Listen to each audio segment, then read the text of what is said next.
When last we left off, the party had just finished dealing with Agdon Longscarf. Now, preparing to head to Downfall.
All right.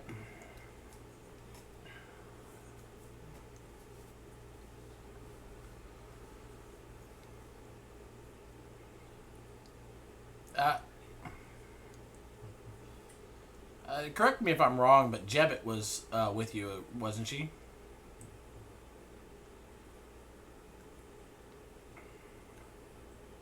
Yep.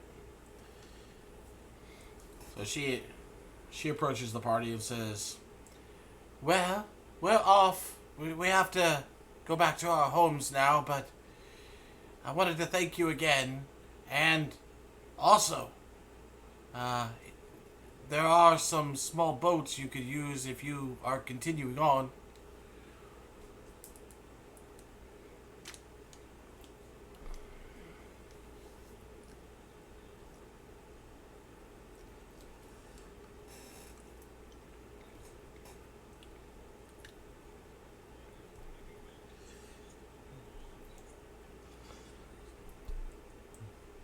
Je-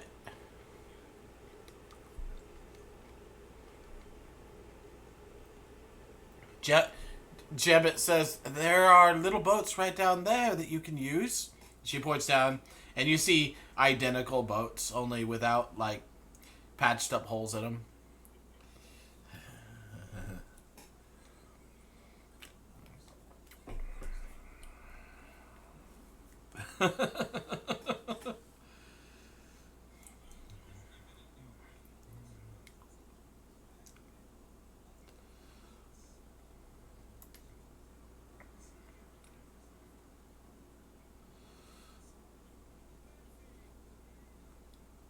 Okay.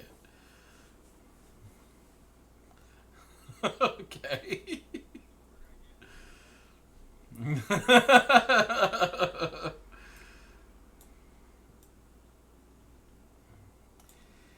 You climb into the boat and begin to row your way down the stream that heads towards Downfall.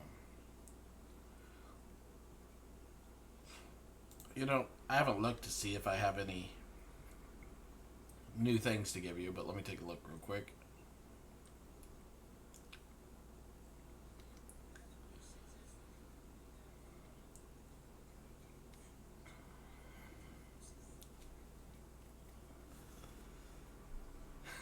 Eventually.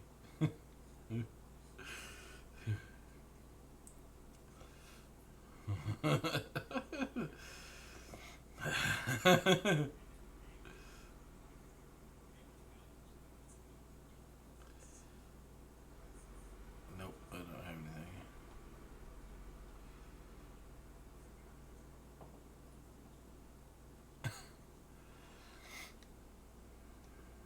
anything.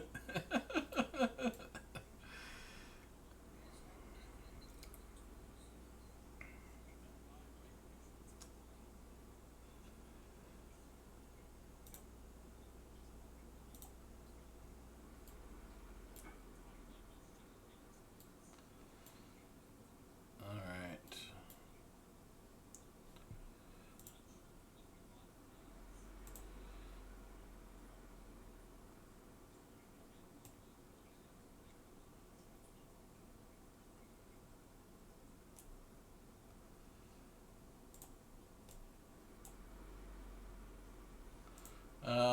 Sorry, I gotta change something here.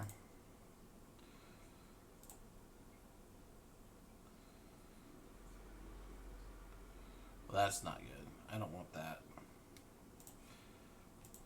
Turn that off. Sorry, dynamic lighting's on this next map, and I gotta change it. I don't actually want it on. I want fog of war that I can reveal myself. So.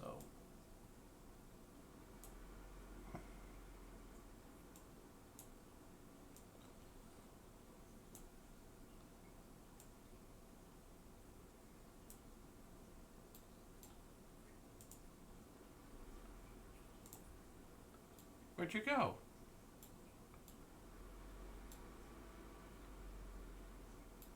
What the?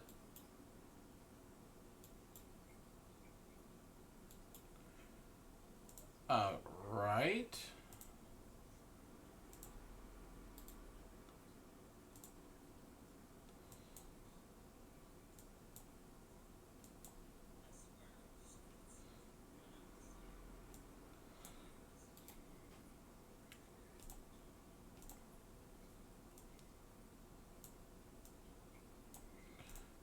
Bear with me here, guys. I had your tokens on here and they disappeared and I don't know where they went, so fixing it. Okie dokie. So as you continue down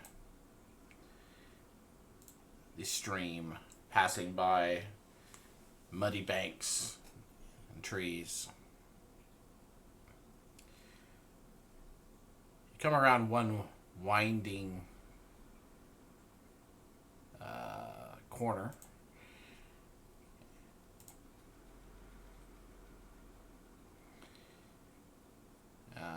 Here we go. There. Now I'm caught up. Sorry. Apologies. So thick fog hangs heavy in the air, obscuring the area around you so that the world appears to have shrunk to only 20 feet in all directions. Before you, the waterway widens and the current slows, giving the impression that you've entered a lake. Croaking voices penetrate the fog, through which dark shapes appear, resolving into two rowboats. Manning the oars of each rowboat are two bullywugs rowboat. So that puts you guys right about there.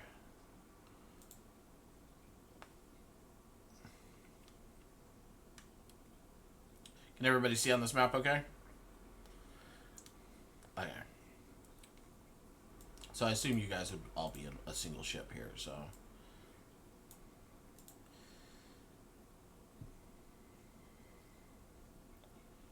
You see that as you near them, you see that all four of them are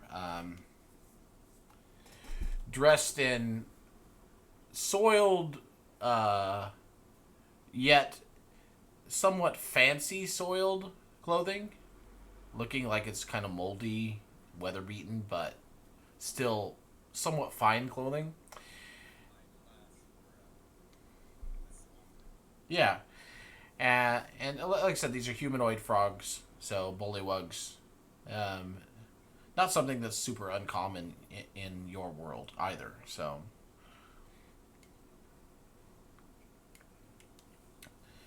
You guys do anything immediately, or?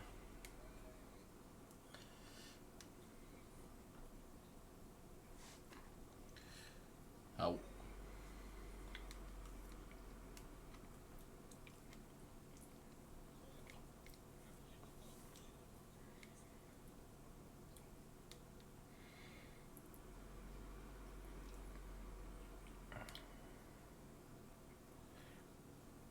One of them calls out. One of them calls out back and waves and says, "Hi, yes, welcome to Downfall."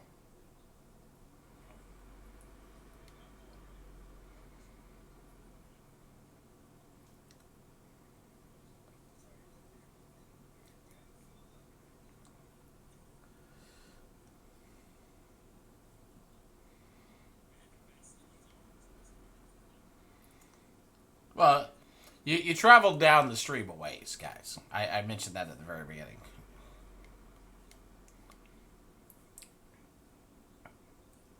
Our king, Gullup the 19th, would be honored to make your acquaintance. If you dock your ship over here at this dock, you can make your way to the to his throne room. Yes. And then they move off this direction.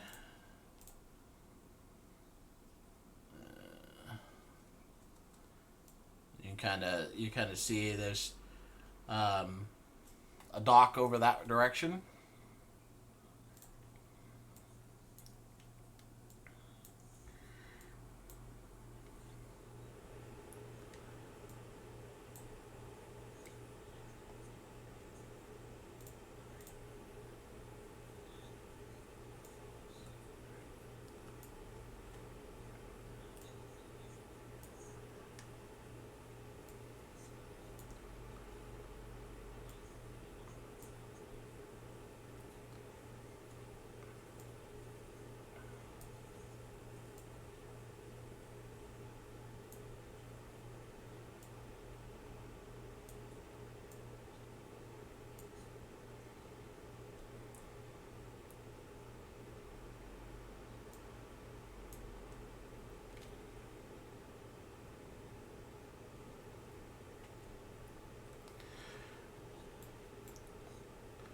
You guys can move yourselves.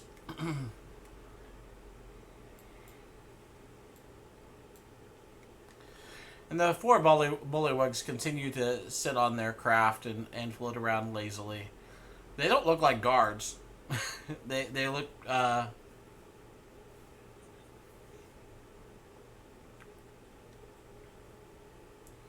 No, they're not armored. They just got clothing on. It's kind of a fine make, you know. Like I said, like you might see courtiers wearing. Only, like I said, it's kind of moldy looking and just it's not it's worn, I guess would be the best word.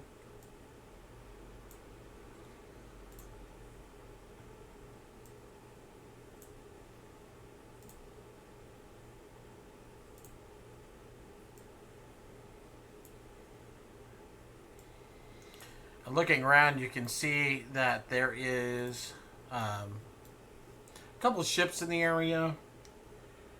The dock itself leads up to the marshy land. You can see there's a bullywug, actually a couple, if I reveal them real quick.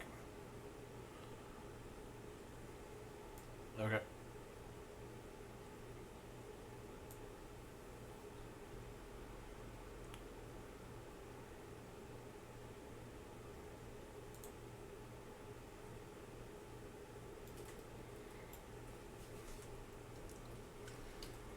You guys left a line for your ship. That's funny.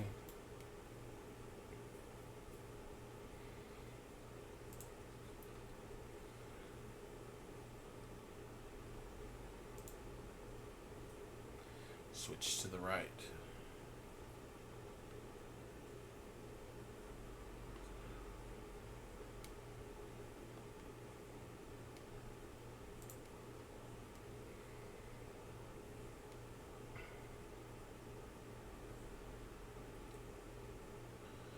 So as you reach the dock... Oh, wait, he's gone. I'll wait till he comes back.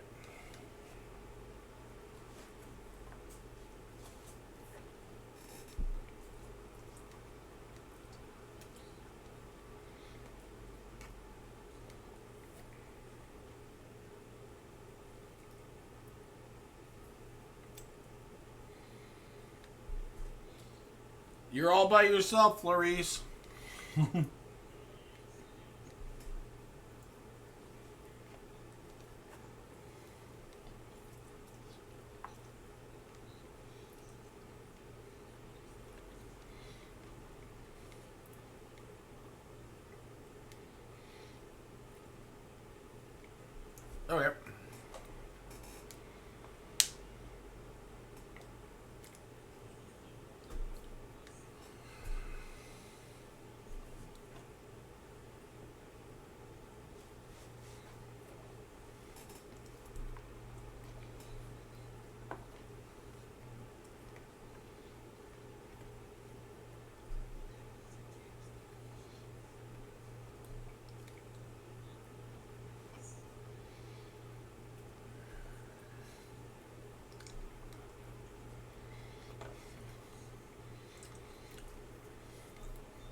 And looking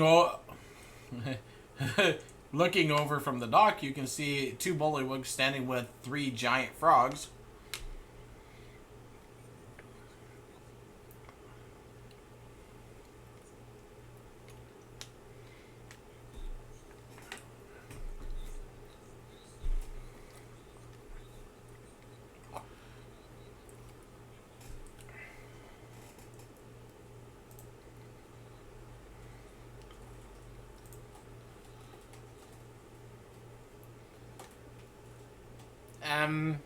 No. I don't know. Sorry, says the bullywug.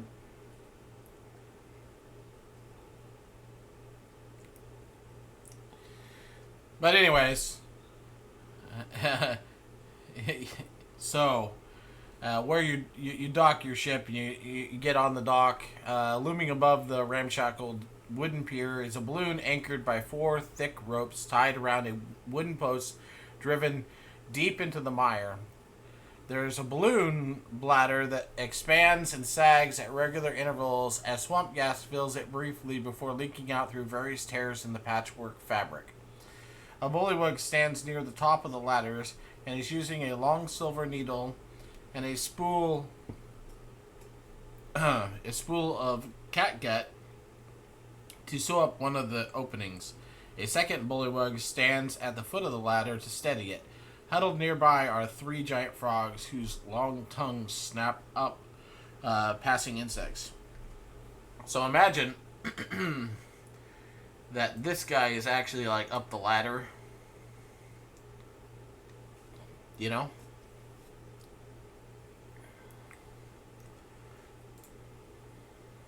Working on it.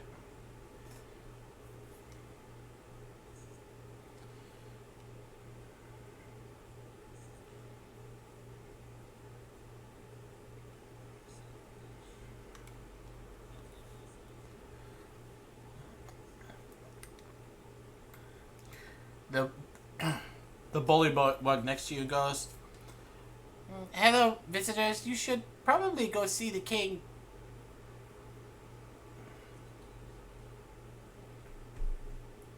Gullup the 19th. King Gullup the 19th. You know, I might actually be able to look that up. You want me to?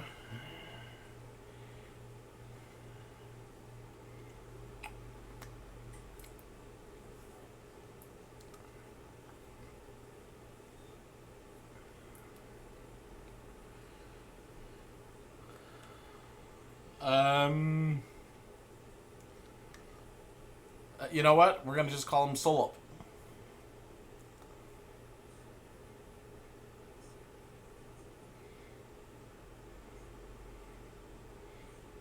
Wait, no, it'd be what was I thinking? That was dumb.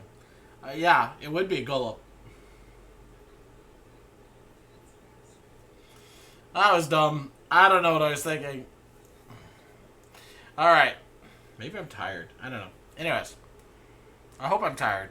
And not just dumb.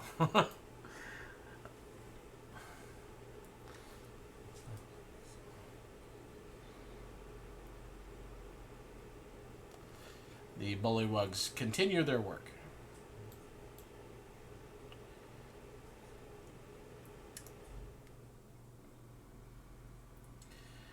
Ahead of you, you see that there are a bunch of stepping stones. Let me go ahead and reveal here. Oh, I found your characters.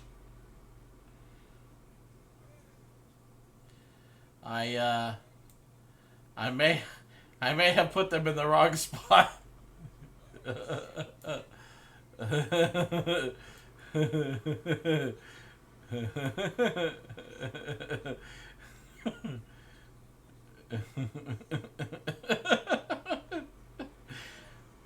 I put them on the wrong river, obviously.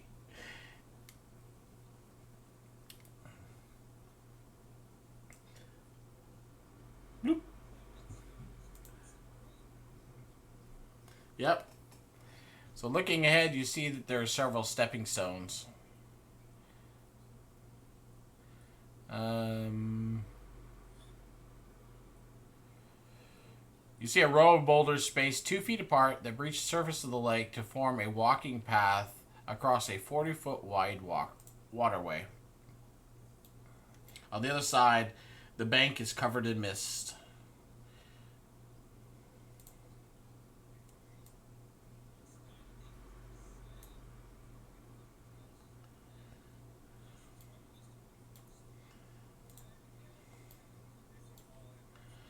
You jump to the first set of rocks.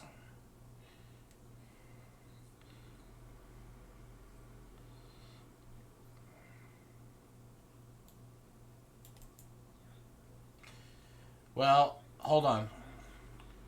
Hold on. So you get to right there, and you jump on top of this rock, and suddenly the rock moves. You start to lose your balance. But then you catch it again easily enough. And looking down, you now see that there's a face in the rock. And the face is looking up at you and goes, "Why you on me? My name..." Does he have a name? I don't want to get it wrong if he has one already. No. My name Boulder Fist.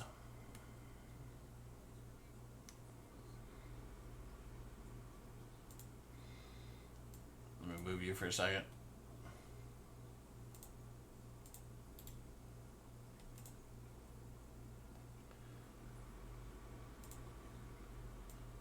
There we go.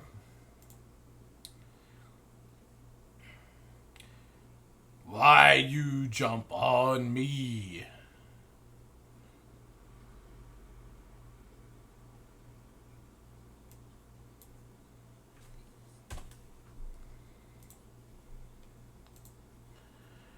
Well, me not good place step. Get off.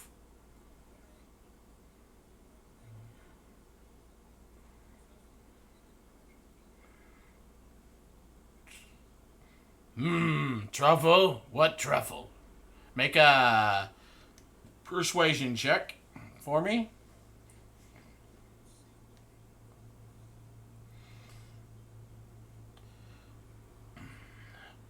Me not want truffle. Me want you off. Get off. Get off. Get off. And as he does so, he shakes the boulder. Make a himself. Make a dexterity saving throw.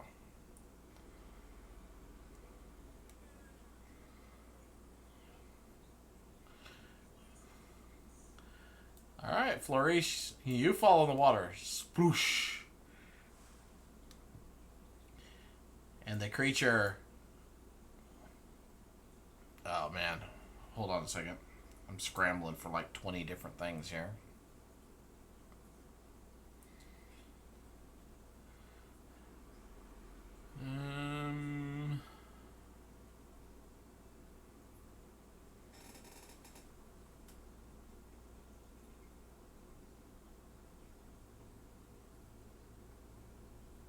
There we go.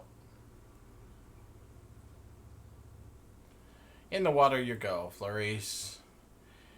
And as you fall into the water, Brax and Vaston, you suddenly see 2 shapes start to move in the distance. 2 large shapes. As they arrow towards Flourice.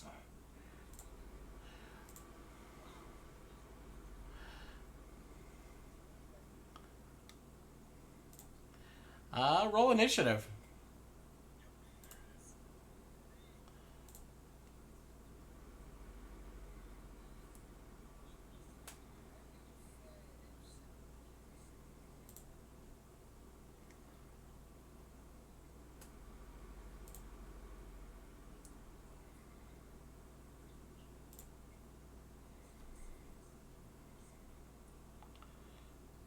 Open this in another tab.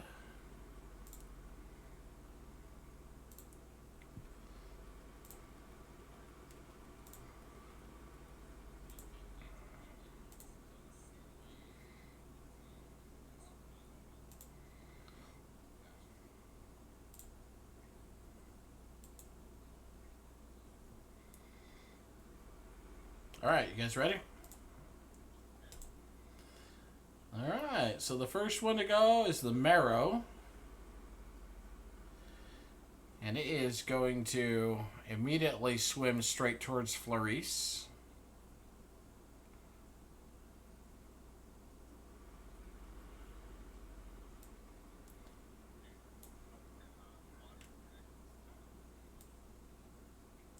Oh yeah, yeah. It's just gonna it's gonna help him out of the water. Of course it is. Not with its teeth.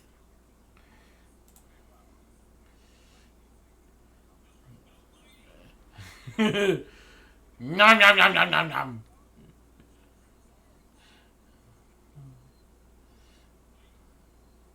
It got a 25 to hit, but it has to redirect to something else, right? No,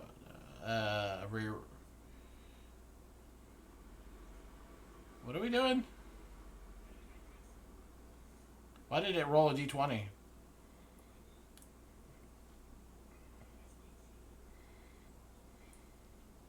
Oh, it rolled the d20 is what it did. Okay, so the only other creature it can attack that's within range is the Galabdur.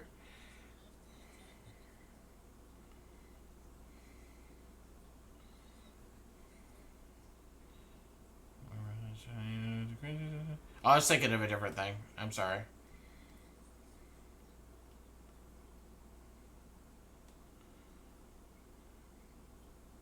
Okay. So 11. Yes, I do.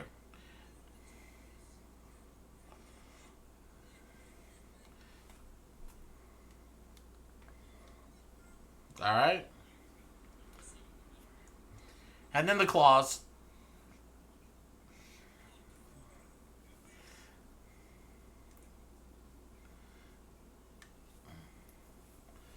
It slices into you with its claws, Flourice, leaving blood in the water and exciting its fellow. All right, your turn, Flourice.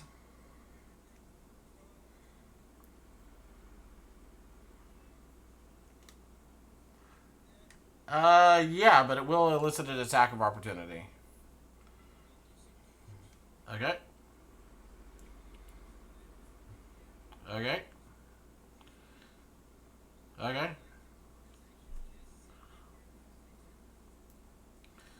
Okay. Yeah, you can.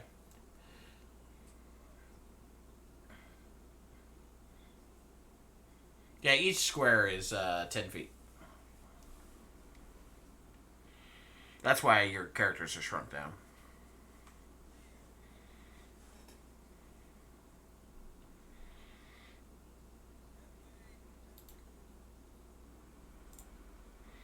Okay, I'm actually going to change you guys from drawings to actual things again, because now that I see how this works, it'll work better that way. Then they'll be linked to the proper sections of the box. Okay. And you're dead? The other Marrow then swims over towards you, Brax. And it is going to attempt to harpoon you.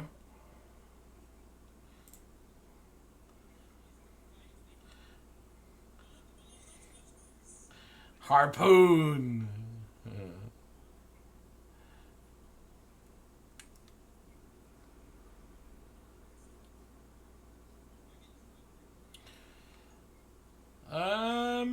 Let's see. Yep, strength test against it. So let's go.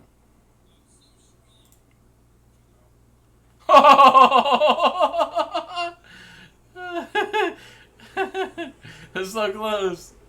Yeah, you're drug into the water. So.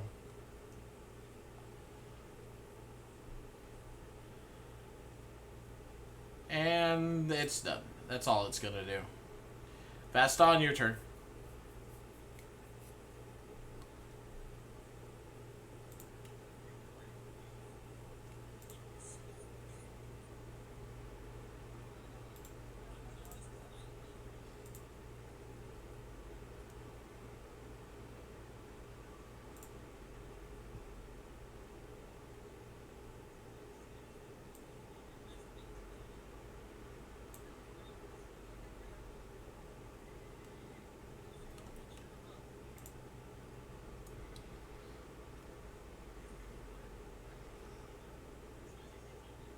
You jump on him?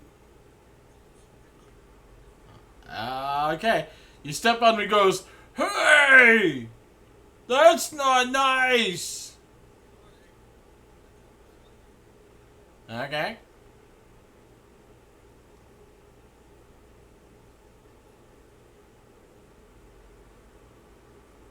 Yep.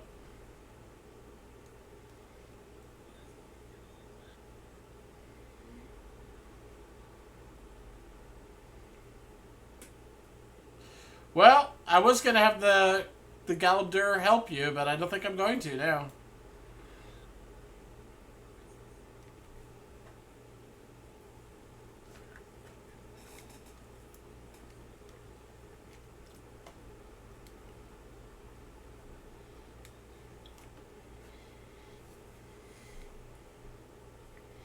18 to hit will hit.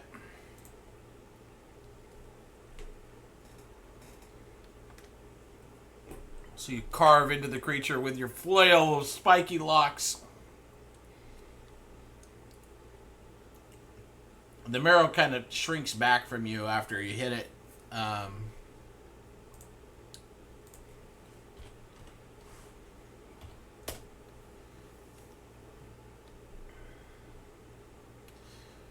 But that's it. Now there's fish blood in there. Go, Brax. Yeah, there's Flourice blood and fish blood.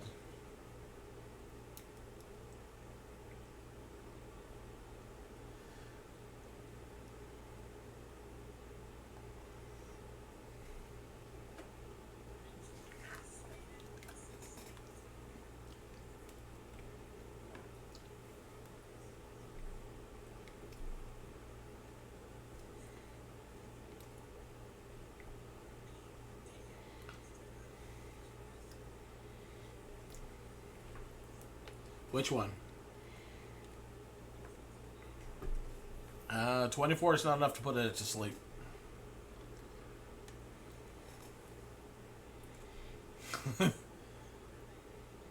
Are you done?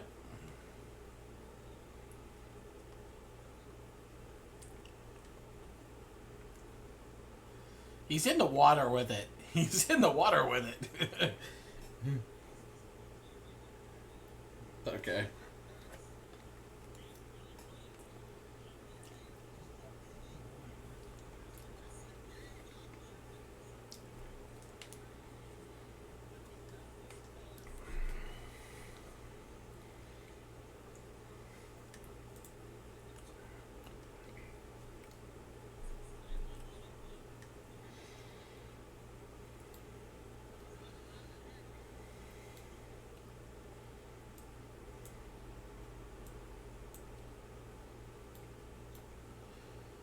Are you done, Brax? Sure. Go ahead.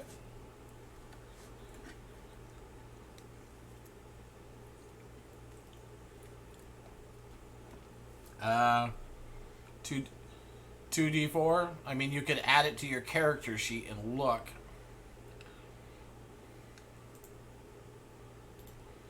No. I don't memorize things anymore. I just look them up.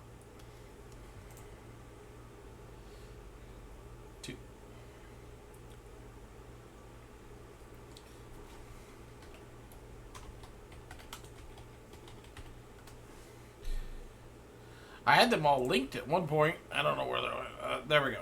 Got it. Now I have it pulled up just for you. And it's 2d4 plus 2.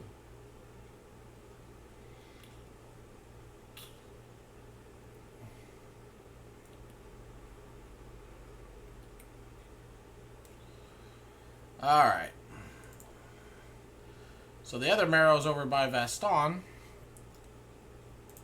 And it is going to attempt to harpoon him.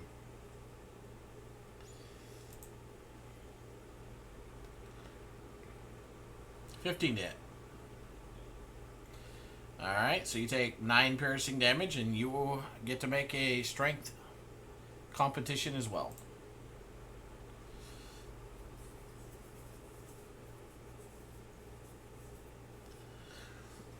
So athletics.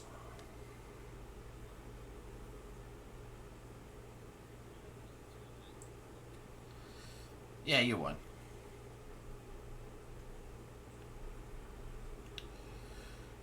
So he hits you with it, but it's a glancing blow. He tries to hook you with it, but you manage to overpower him. Yanking the harpoon free and tossing it back in the water. Alright. That is all the creature is going to do. Oh, wait. No, I'm wrong. It gets another attack. But I don't think it would easily be able to hit you with a bite attack up there, so I'm going to say no.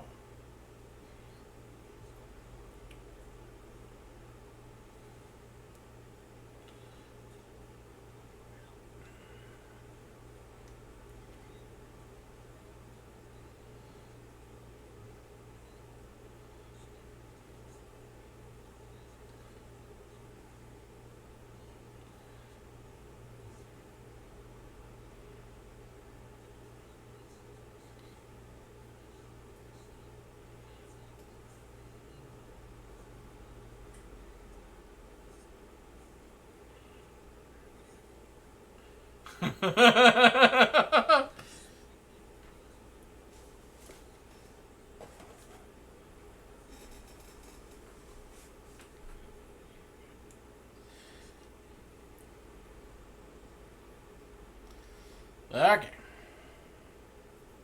Done?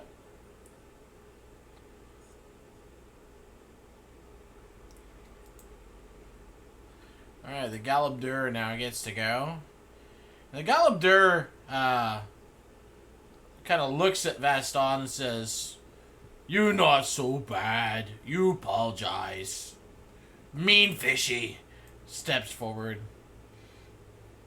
And as it steps forward, it summons a rock that grows up behind it and surfaces, leaving the stepping stones filled. But it steps forward and attacks the marrow.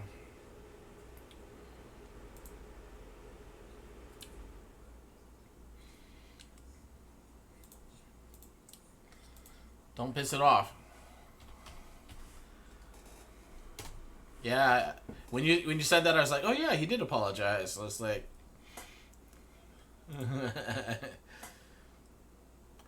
he bashes the marrow, and that's all he's gonna do. The other marrow is going to throw its harpoon at Brax again. Let's see.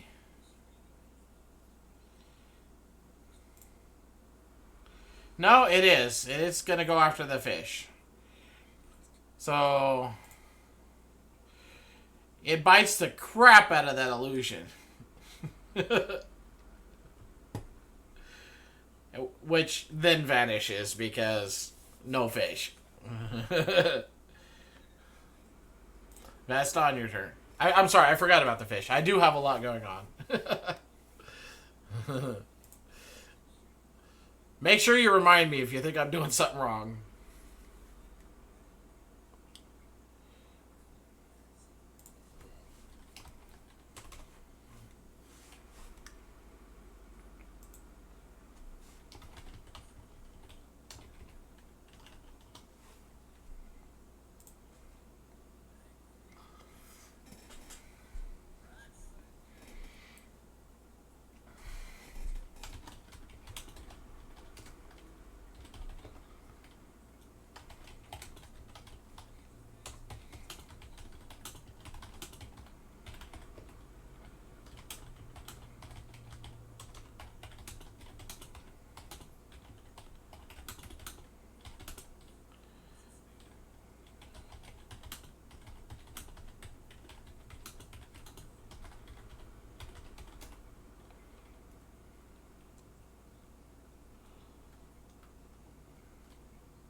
Yep, I am. I'm sorry. I'm back. Okay. Vaston, what were you doing? Okay, cool. And you're done? Okay, Brax, you're up. Go back.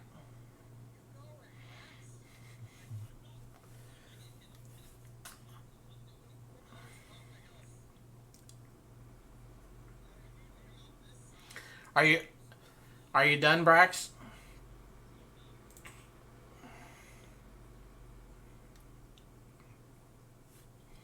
All right. Well, the Marrow is going to attempt to hit the Galabdur.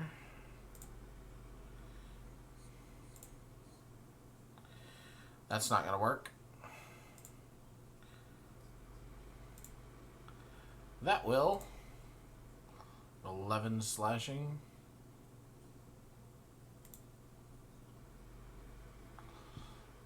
Halved because it's not magical.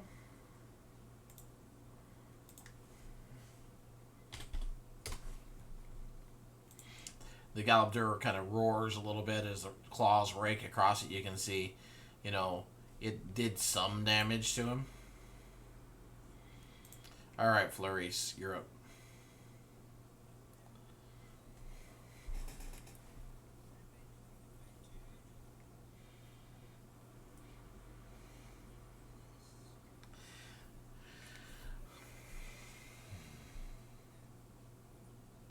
Firebolt, huh?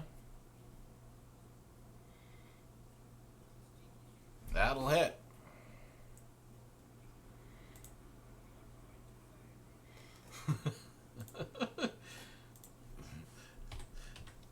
Kind of hits right at the you know, where the water and the fish that's sticking above it, the marrow that's sticking above it is. So half of it fizzles, the other little bit hits it, just enough to singe it. Some steam. You done? Alright, the Galabdur is going to attack the Marrow again.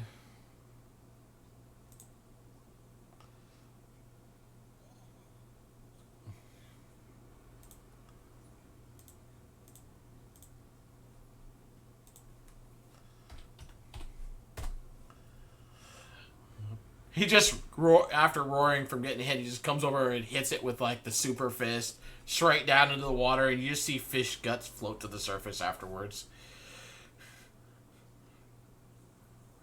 And he's, like, panting, turns around and goes, "Roar!" And then charges after the other one. 5, 10, 15.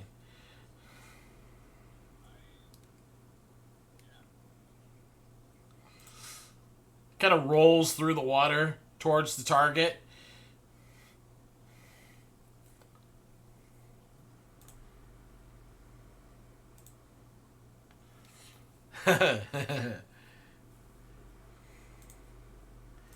Takes 5 points of bludgeoning damage.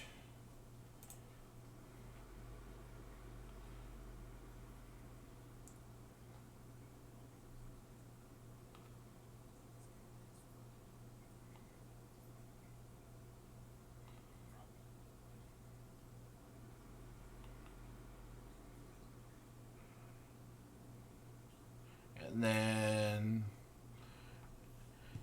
he comes out of his roll, and slams into it with a punch. You just see fish scales and fish blood and various viscera scatter across the water from the punch.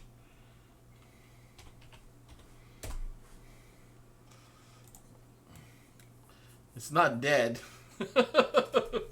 but it just took 21 points of damage. So, all right, Marrow's turn. The Marrow is going to attempt to flee. We'll see if that succeeds. Oh, I missed, I think. Yep. So it does indeed flee. And dives underneath the water out in the middle of the lake, disappearing.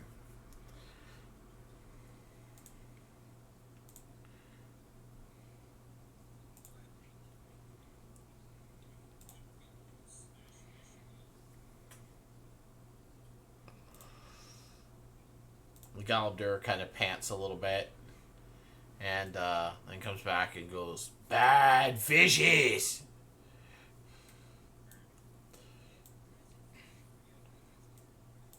You okay, peoples?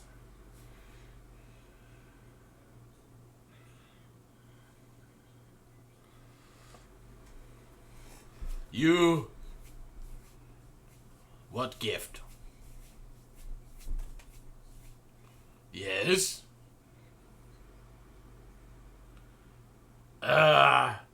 Tiny. He says, picks up the thimble and goes, shiny.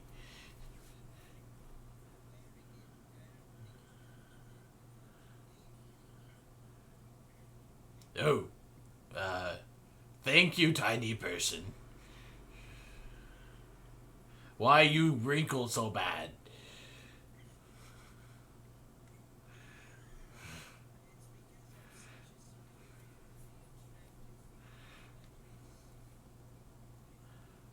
Okay, I go now. And he just kind of just melts down into the ground.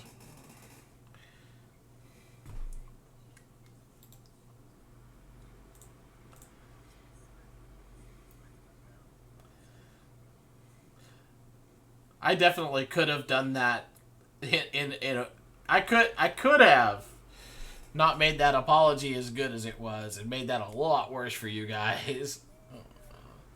Let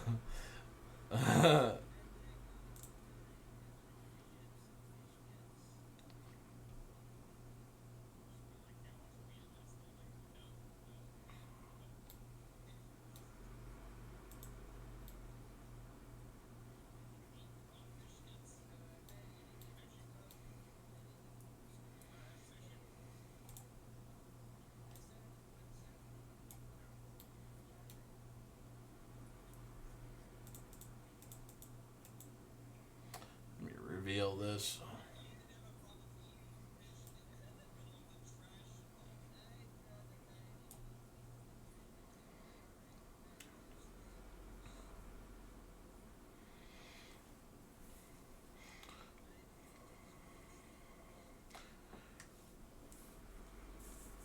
There's kind of a side representation of what you guys can see now through the area. Glimpses more than anything of the more far off buildings and stuff.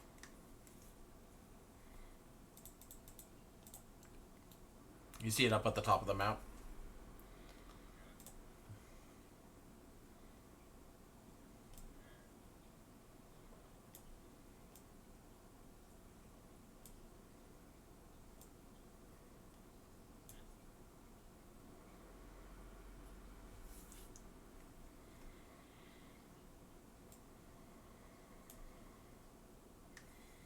Okay. Having dealt with that situation, let's get rid of that and get rid of that. Up in front of you, what you see what appears to be a wooden structure that has seen better days. This wooden structure stands on stilts above the lake and is topped by a steep conical roof made of thatch. Smoke curls up from a hole at its apex. Its windows are blacked out, and the air carries the smell of burned wood. A clothesline attached to one corner of the building's exterior is hung with a variety of frayed patchwork garments.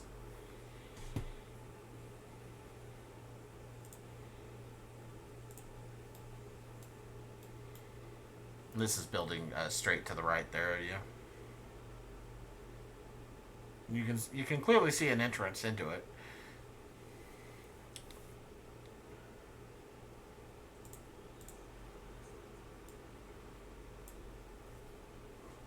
Stepping up to the entrance, you look inside. Um,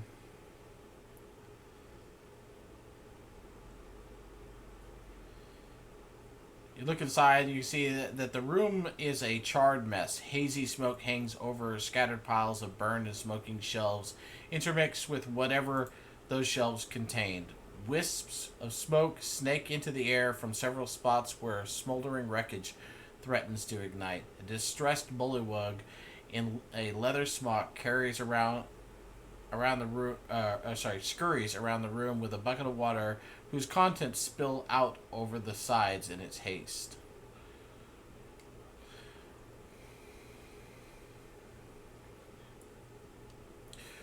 No, no, I'm not okay. I'm not okay. Not okay at all. Grab a bucket. We have to get the fires out. Actually, he yells that in Sylvan. Do any of you know Sylvan?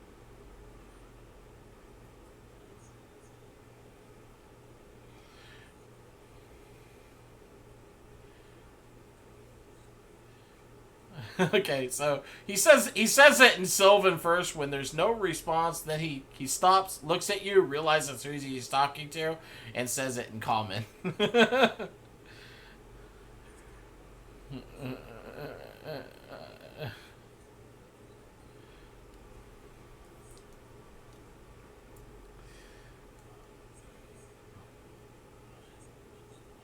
So on a low workbench nearby, you see it's also the only undamaged piece of furniture in the room. You see 3 wooden buckets on it. 2 of them are currently filled with water.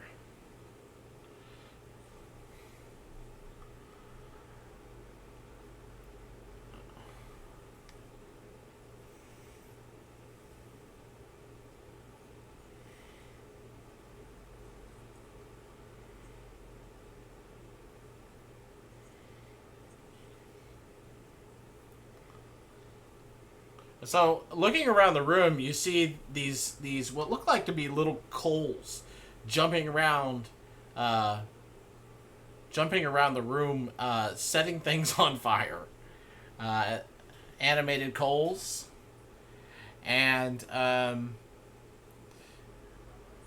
as you watch, the Duke or the frog here moves over to this coal, and he is going to.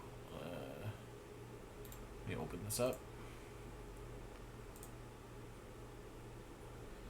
He is going to attempt to catch one, and he does. He catches this one in the bucket and douses it in water. It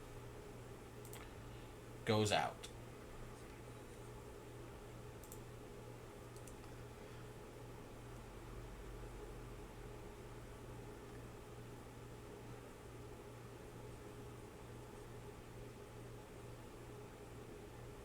Yeah, you can move. Let's just take turns, though. You know what I mean? One person at a time.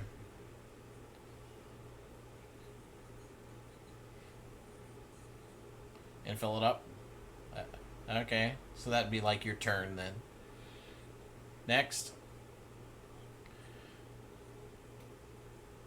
So you're gonna try to catch it in the bucket? Okay. You're gonna make an acrobatics check to catch it. Oh no, you fail. And as you try to get the bucket underneath of the coal to catch it, the coal just kind of skips out of the way, and you hear this little hee hee, and then it jumps right at you.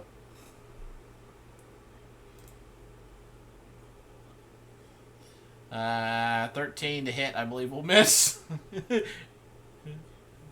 Oh, are you? I thought you were higher than that. Oh, no.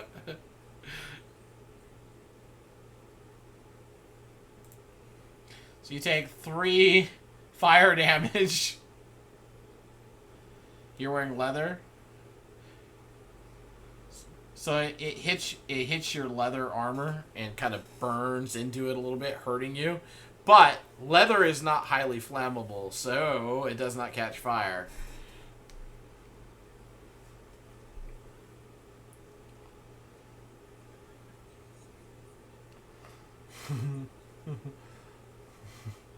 Cloth, mostly. Wizards be in trouble. So leather is not really that flammable. I've worked with it in heat. It's actually what, people wear to protect themselves from heat. So okay. So Next, Brax, I believe, right? You gonna catch it or throw your water on it? Okay, make a ranged attack then.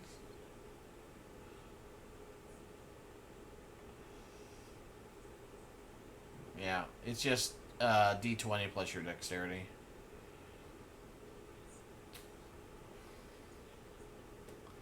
So...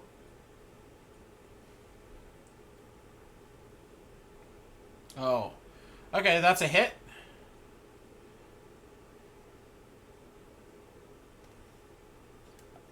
Roll... I know, I'm looking. Sorry. 1d6 damage. Yeah. If you catch him, it just puts him out, but...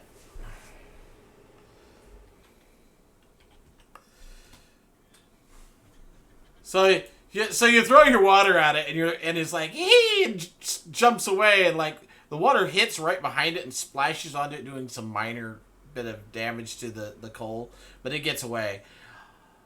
However, since you were throwing water at it, it doesn't. You're not close enough to have it jump at you, so at least you don't have to deal with that. Yeah, he has to go fill it back up again now. Duke's turn. Duke is gonna come down here, and he is going to try to throw his water at the other one. Nope.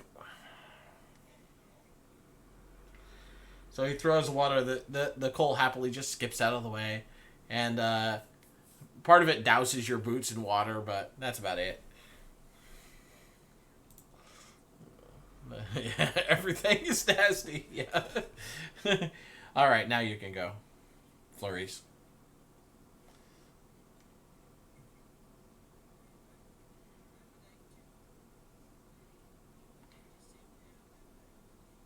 Okay. Okay.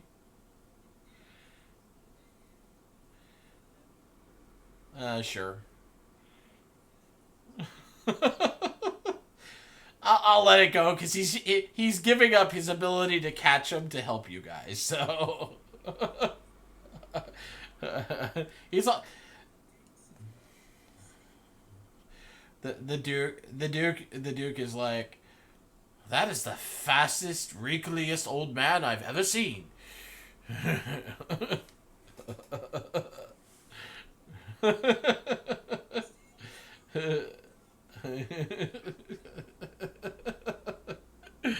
It's hilarious. Okay, go ahead. Vaston, right? Okay. Dex. Acrobatics. 16, yep. That'll work. Right? Let me see. Am I right? Yeah. 16, yep. You managed to catch the coal, and it immediately snuffs it out.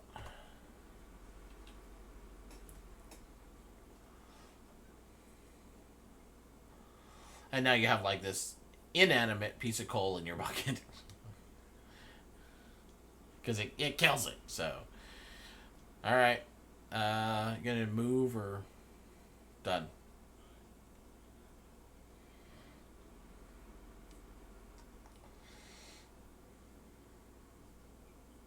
That's a wall.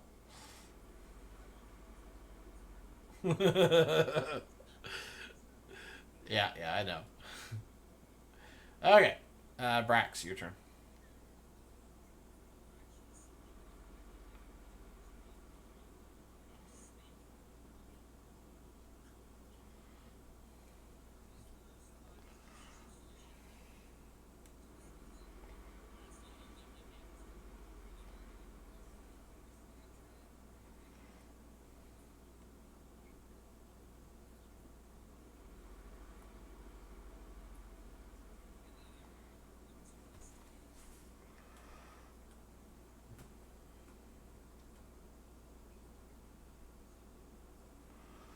within 20 feet. 5, 10, 20. So all three of them.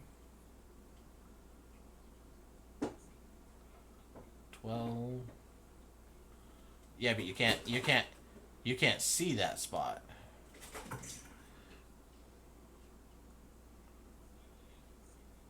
You can get the 3. Yeah.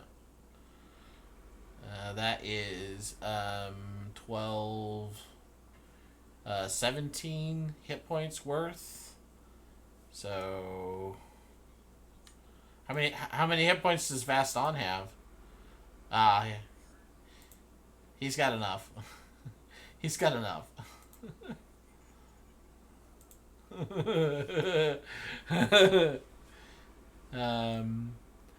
However, since these are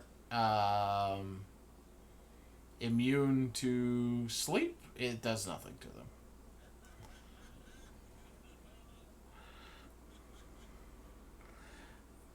So now I have to decide whether or not those hit points would just be applied to Brax, or to Vaston, or since it can't affect them, does that mean all the hit points affect Vaston? What do you guys think?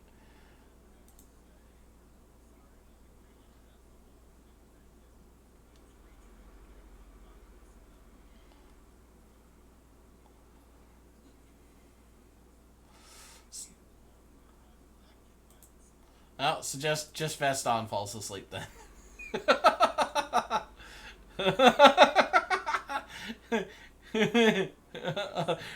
Thud. there's a deafening crash as Vaston falls to the floor.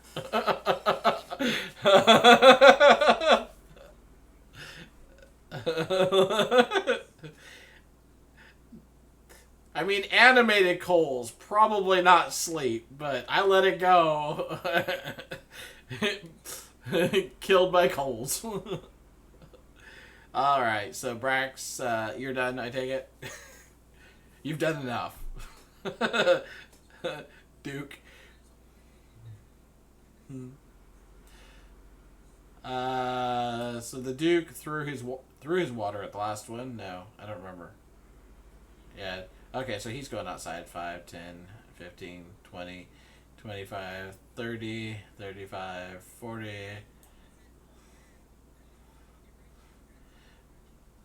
The Duke has a bucket. He went to go fill it up. Nobody said he was smart. Okay, your turn, Flourice.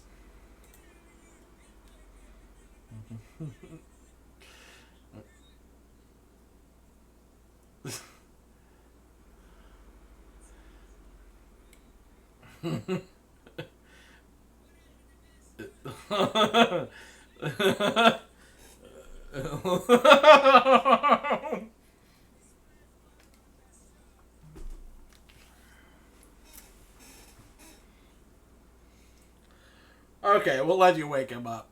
So now... Okay. Slap, slap, slap.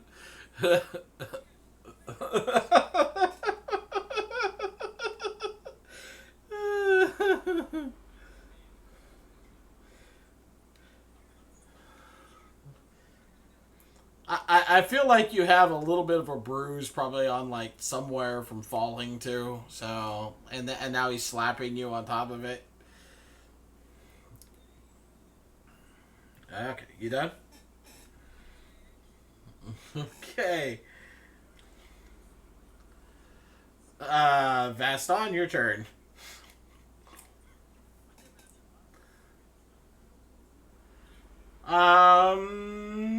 You know what? Make a dex save. While you were falling, did you set it down right or not? No. No, you didn't. In fact, you cracked your bucket open.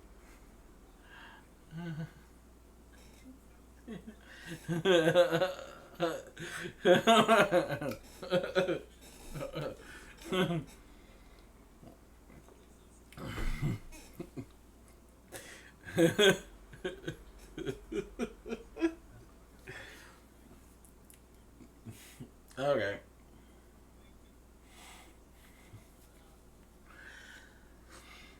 Everything's so confusing. Go ahead and make your, Yeah, no, that didn't work. Alright, cool. I get to jump a coal at you.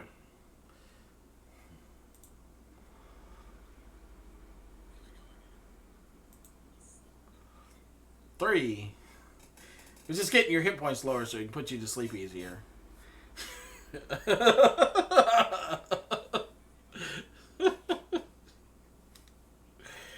Alright.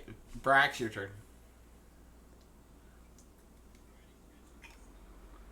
Okay. Nope. It jumps away from you and then springs at you for 4 points of fire damage. What are you wearing? Okay. Everybody's got to wear that leather.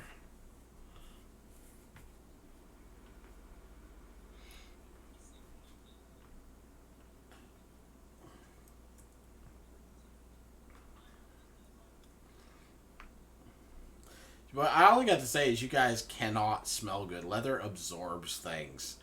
It's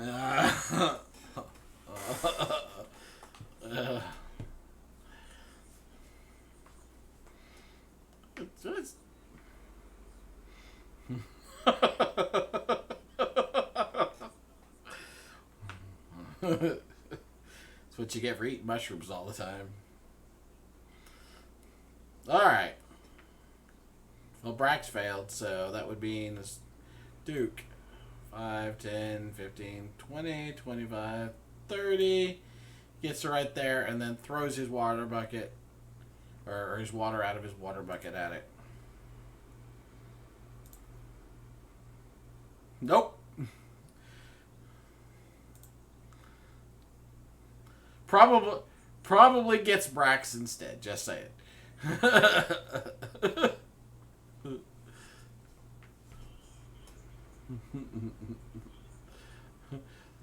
I thought you might be on fire. Anyways. So. Yep. Alright, next is Flourice.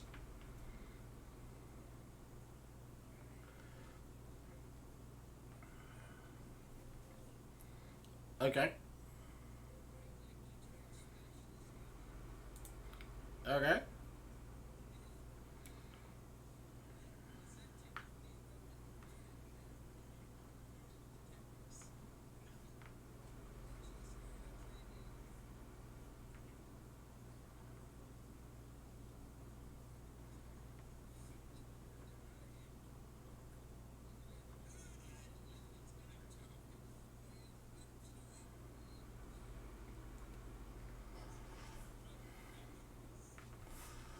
Wow. Roll damage.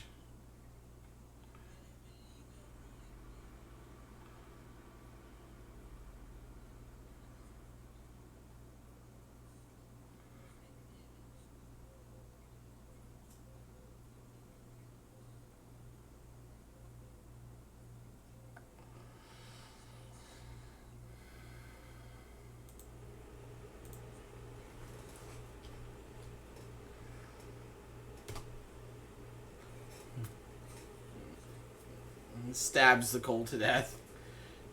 You know what? The coal explodes. And you take 2 fire damage.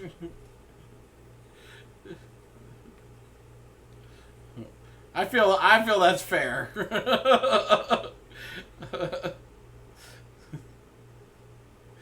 All right. Vaston.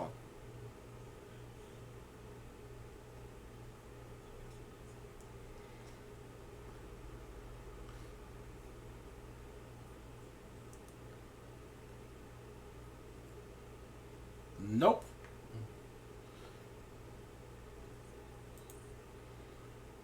I don't know what you're talking about. I'm soaking up all the good rolls. Oh, you only took 1 fire damage, but I mean, your leather armor is looking kind of burned now in places. All right, Brax.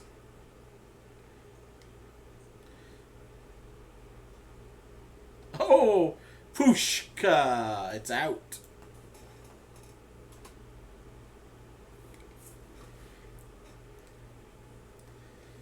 Cool. So now back to the Duke, and the Duke is going to go back out and fill up his bucket.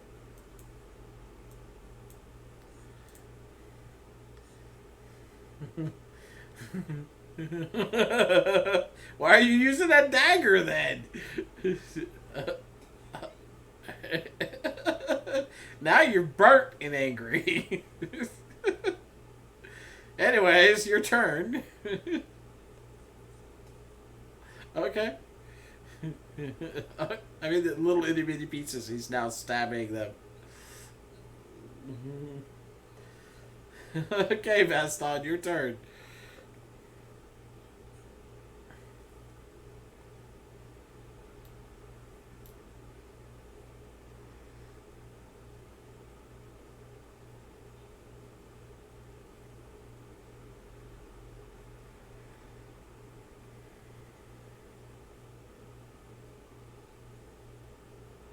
Yep, splash, you got it, finally. How many coals you got in your bucket now? Wait. Did you pick up the other bucket? Because you broke your bucket, Vaston. Yeah, so there isn't one on the ground, Flourice.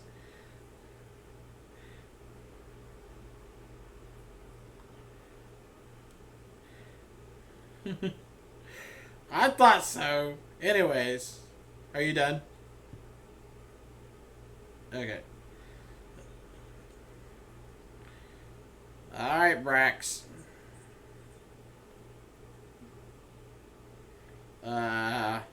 Nope.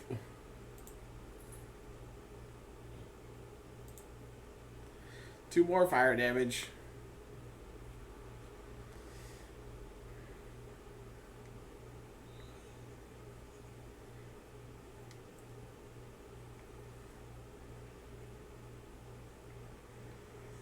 Okay, and then the Duke's going to come back. 5, 10, 15, 20, 25, 30. Not see any fire immediately, so go 5, 10, 15, 20, 25, 30, but can't throw it, so on to Flourice's turn. Flourice, it's pretty much sand at this point.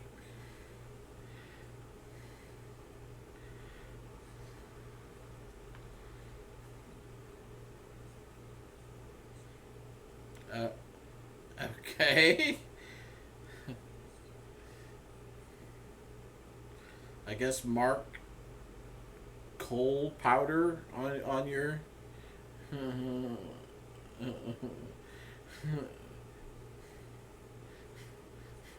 Oh God.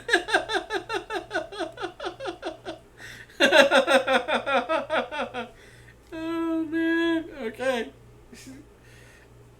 Vaston, your turn. Don't get hurt.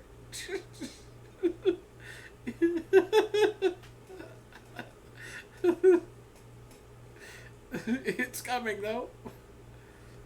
Nope. Here we go again. All right.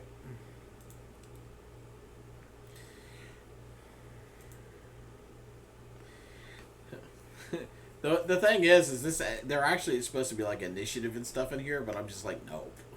Not for Cole. We'll just cycle through turns. And if you miss catching them, they'll burn the crap out of you.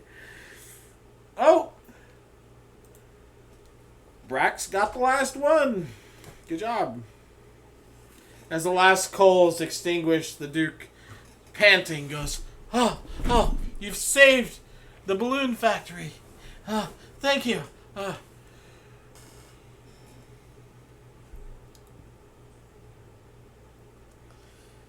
Yes. Well.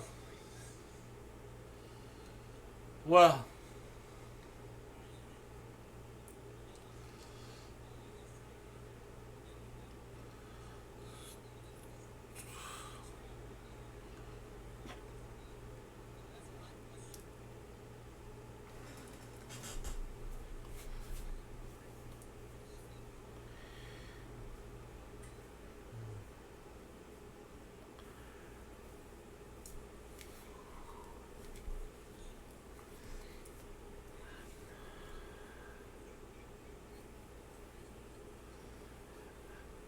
My name is Duke Ikrand.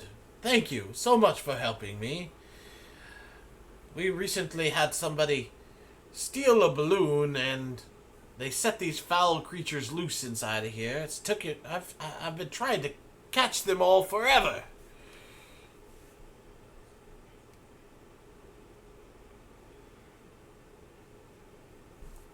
Yes. Well, it was a pair of them, bullywugs, traitors. They stole something from Bavlorna and then escaped. Well, one of them escaped. The other one we caught, still here.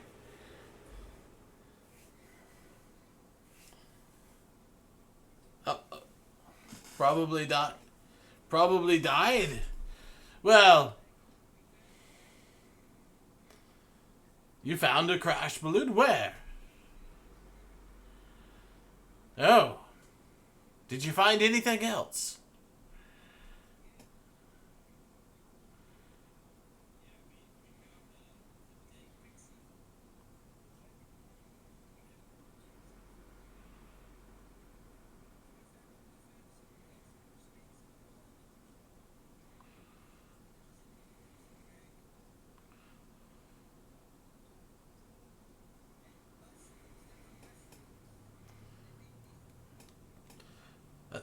Well, that is an interesting story. You make sure that you tell the king about it when you go and see him.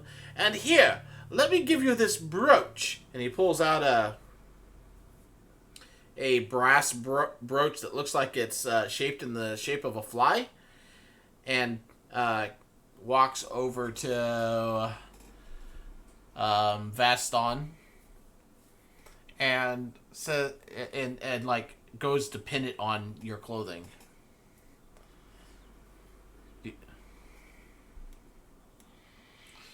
And you can see that the wings of the fly flutter a little bit as he settles it. And he goes, "There! Now, the king will know that you have my favor. Thank you again.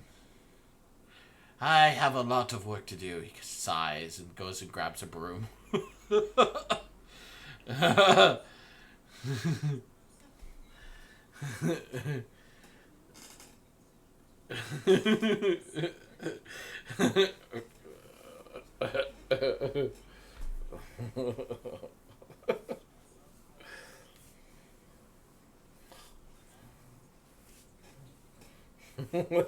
Everybody knows who the main character is this way.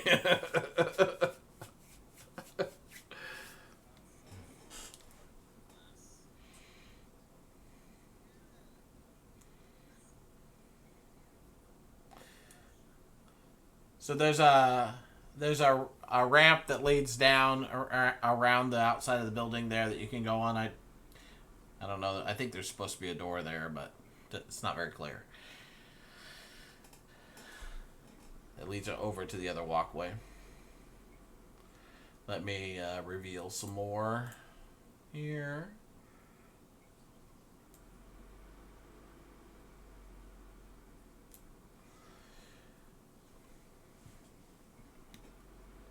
Get to the appropriate set here. So you guys walk out of the burned balloon factory building and walk around the corner. You see a flat wood plank bridge that spans an arm of the lake. It's lined on one side by rows of bullywug heads on wooden spikes. At the center of the bridge, a small figure sits with its feet dangling over one side. The figure appears to be talking to itself in bemoaned tones. But then the severed bullywug heads nearby erupt in a cacophony of voices, some indignant, others sympathetic. A few in a more distant row yell, "What? I couldn't hear what they said."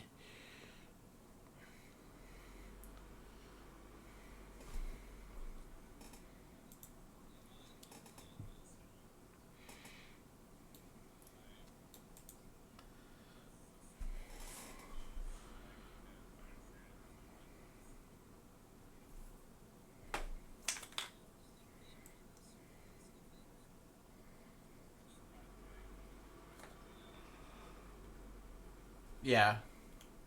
The Duke would have headed back into the main chamber anyways.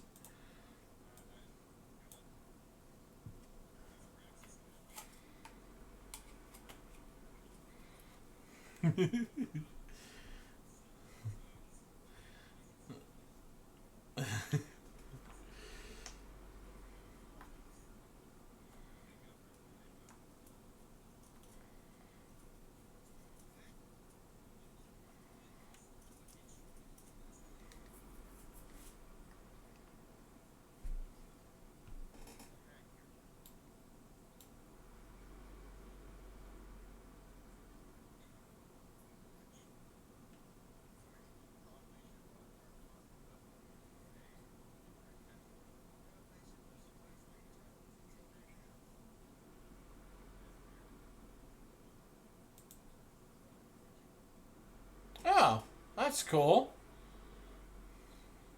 Sorry. I just learned something new. Anyways, I didn't mean to interrupt.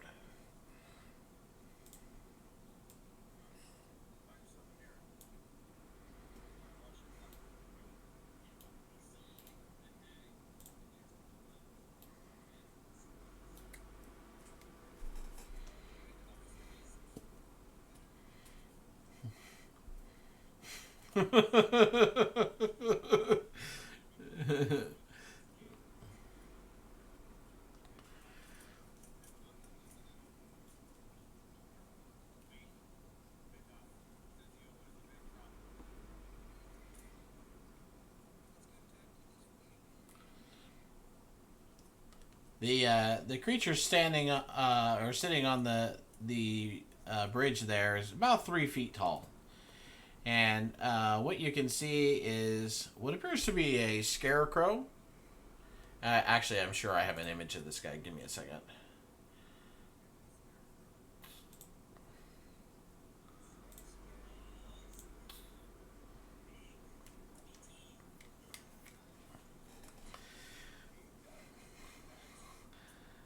Have big clapper claws. Yes, he does.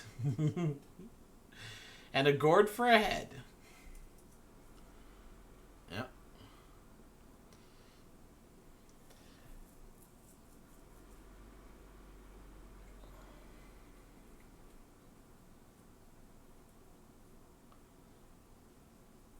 So as you approach, you hear Clapper Claw say,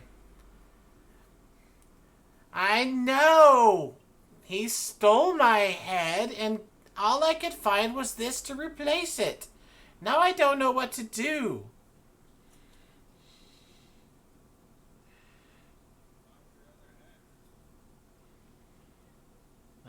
The creature kind of turns, sitting, and looks at you, and the eyes of all the heads on poles turn and look at you, and you suddenly realize they're animated. And a couple of them go, "Oh, strangers! Strangers! There's strangers here! Oh, strangers!"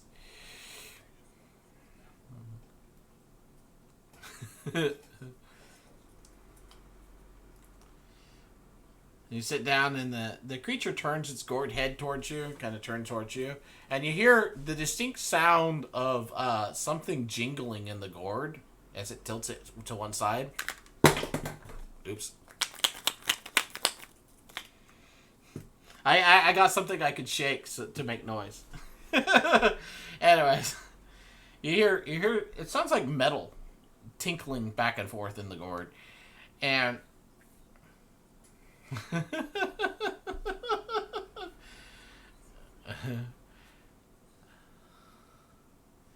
but it's a scarecrow, right? So it's clothing stuffed with straw, and it has two big clapper claw, those big claws like lobster claws for hands, and boots on its feet, and then just like this gourd head. That's what it looks like. And turns and looks at you and goes, "Oh, who are you?"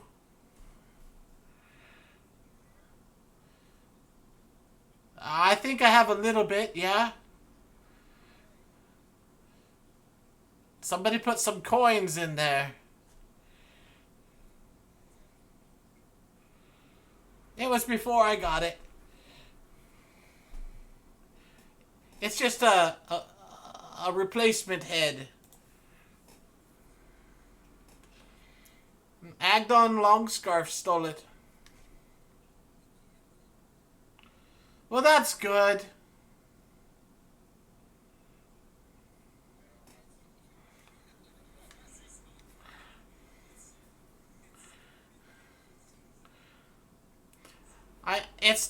It's not going to help me though, cause Agdon gave my head to Bavlorna.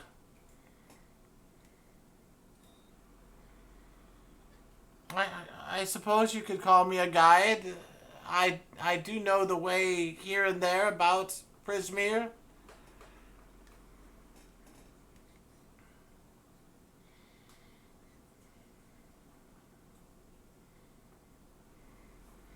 Okay, maybe, but only if you ask me again.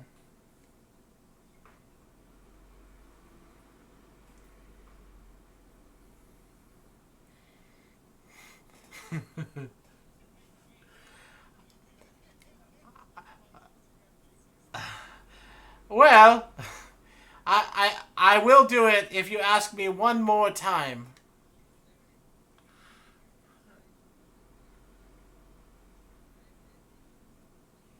Okay, that's 3. I'll do it. But you gotta get my head back first.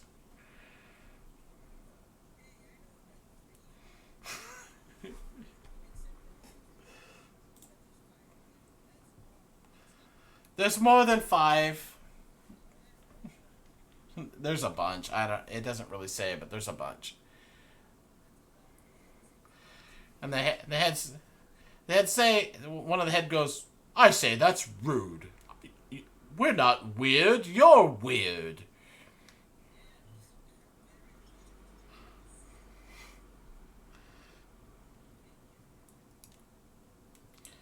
"Who do you think you're talking to anyways? I am the king of Downfall." And then as soon as he says that, like 3 or 4 more go, "I'm the king of Downfall." "No, I am." "No, it's me. I'm the king of Downfall."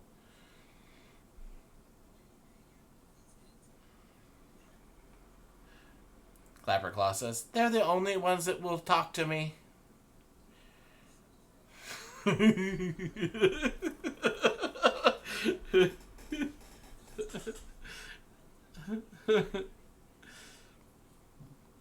Mushrooms? I do. I have 3.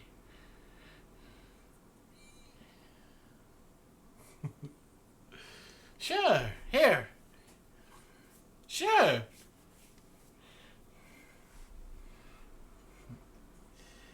That's weird.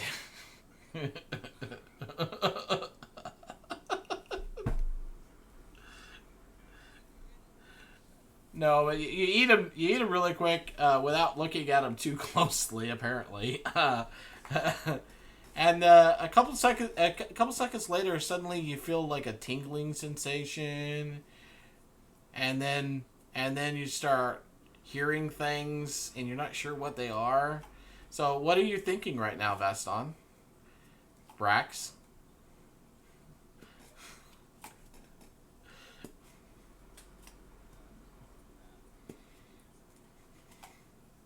Brax?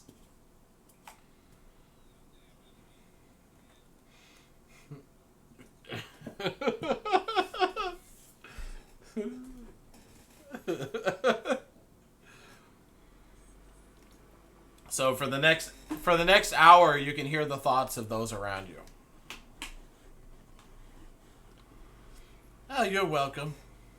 It's not like I can eat them. Gestures to his gourd.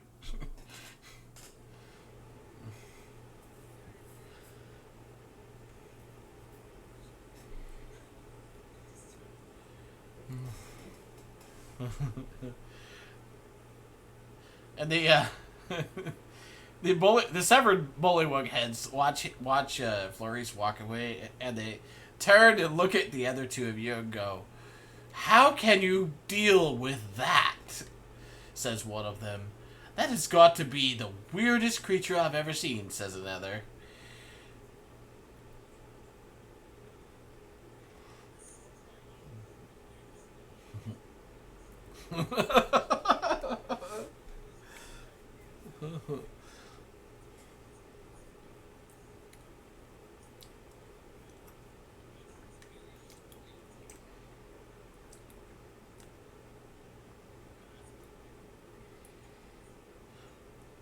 A jacket that's straight.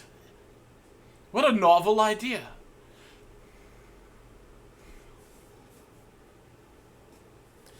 Anyways, who are you people? Anyways, what are you doing here in our kingdom?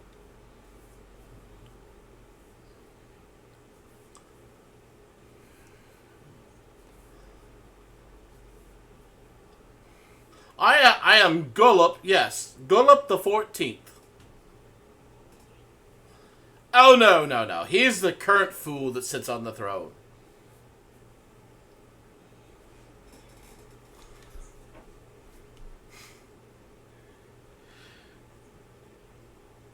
One of the other heads says, "You were only on the throne for 3 days."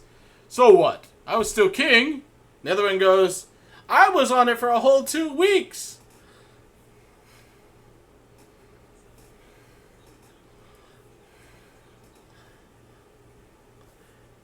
Another one says, "You weren't even a gullop."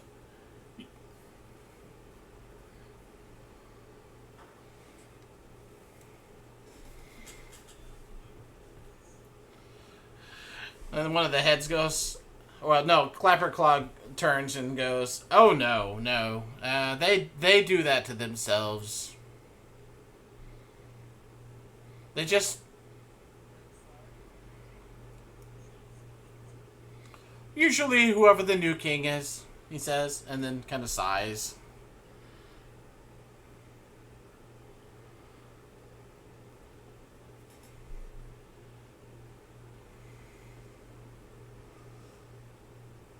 Clapper. To what? Says Clapper. Oh, Clapperclaw goes, "Oh, I wouldn't worry about that. They kind of require you to be a bullywug.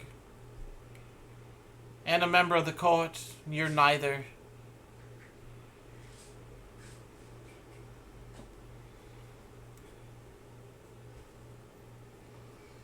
Well, the heads here do have some interesting information if you are looking for anything. If you're going to get my head back, you're going to have to face Bavlorna. They might be able to help you. "Can't you, heads?" he yells back at him. He goes, "Oh, well, I don't know if we should help them, with Bavlorna," says one of them.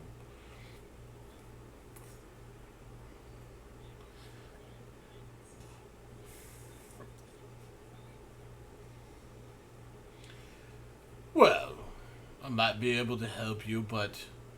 well, what's in it for us?"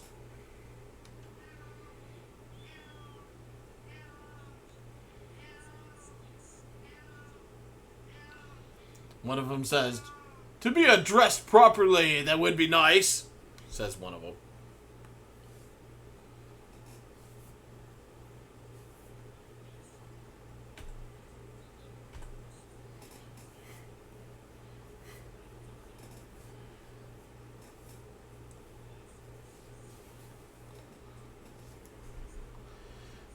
Then you hear several of them go, "What about Solop?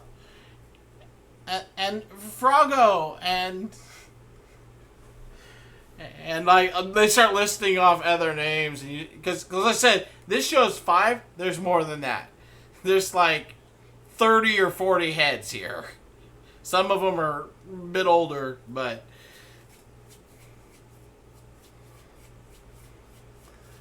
no, no, they don't. That's just Golub, the 19th.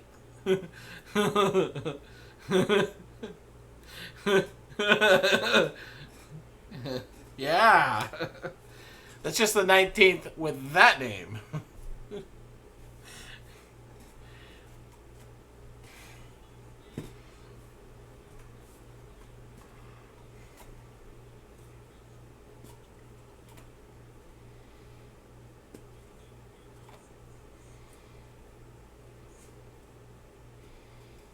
And one of them says, "Oh, I like him. He's nice and proper."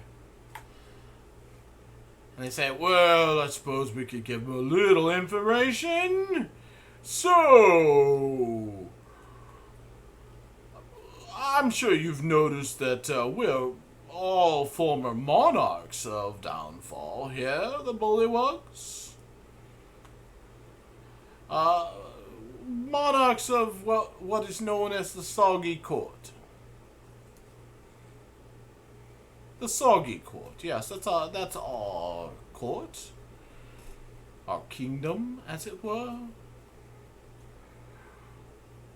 And of course, you know, many of us were deposed by others that are sitting right here on these spikes with them, which is kind of awful. But the current monarch is, of course, King Golub the 19th.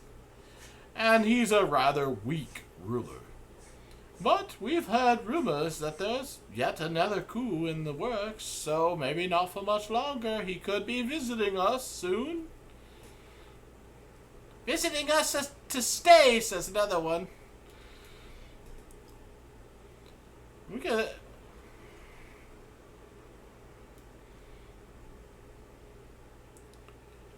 No, we don't know, unfortunately. But I'm sure someone in the court does. Just keep your eyes open. You'll see something. We know that Sir Talavar escaped Bavlorna recently with the help of the Bullywugs from the Soggy Court. She was quite distressed about that. One of his accomplices languishes here in the prison still, awaiting trial.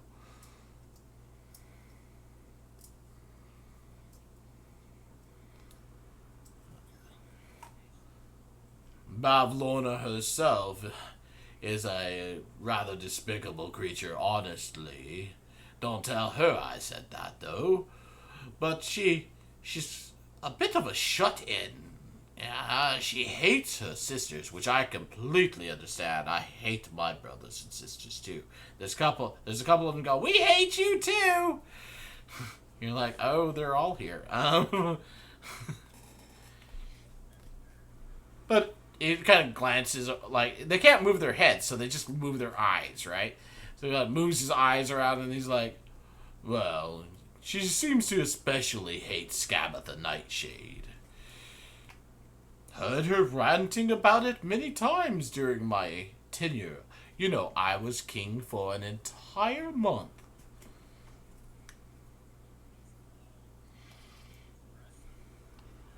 It's quite impressive, yes. Bavlorna also has a pool in her cottage that is very important to her. She spends a lot of time bathing in it normally. I'm not sure why, but it could be useful information were you to be going there.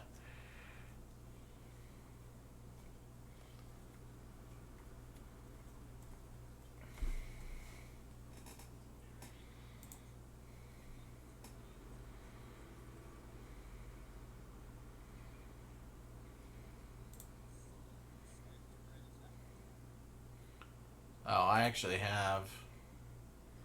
I gotta pay more attention to these sounds. Because I had one for the burned out factory. I want to hear what it is real quick. Anyways. Oh, it's actually got fire. Cool. Anyways, what else would you want to know?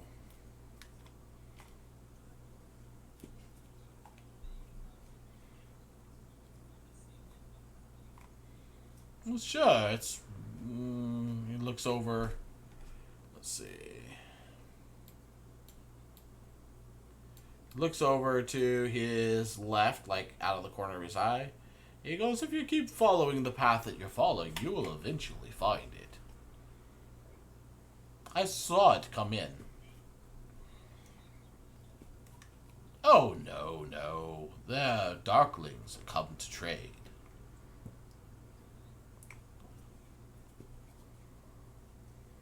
I don't think so.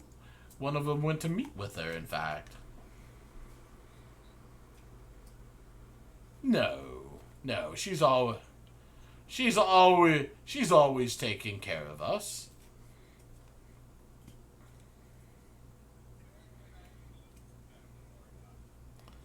Oh, she stays in her cottage almost all the time. Like I said, she's a shut-in.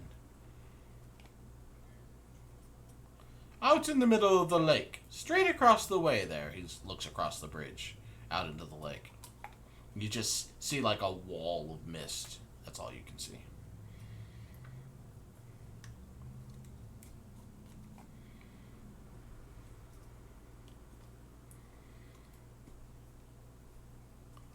But you really should go meet the current king before you go see Bavlorna.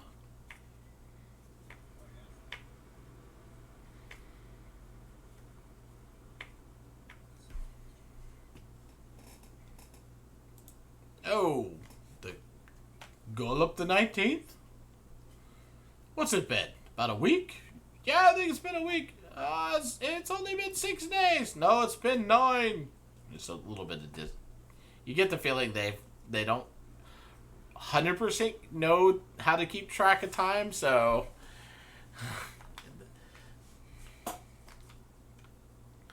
Clapperclaw kind of kicks at the water a little bit and then says, "Oh, I think he's been king for a couple of weeks. It's hard to keep track."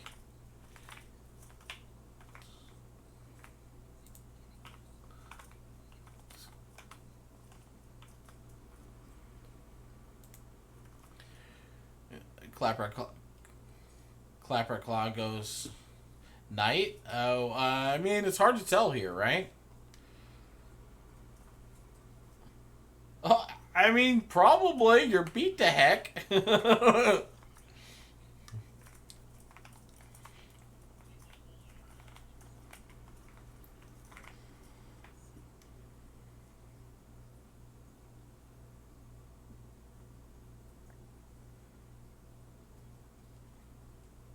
Oh, you're hearing. You're hearing Bullywug in actual Bullywug. I've just chosen to ignore a lot of the language stuff in here because it's just going to slow down the game.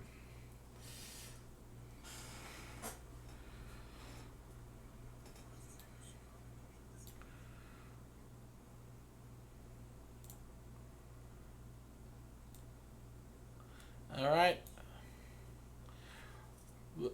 Well, come back and talk to us soon. We don't get many people to talk to. Wine? I'd love some.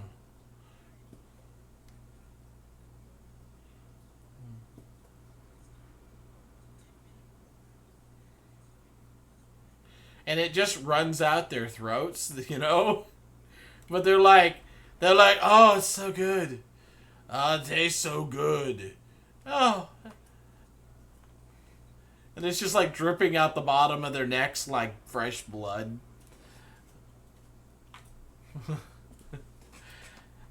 Have you guys seen the Black Cauldron with the skeleton in the wine?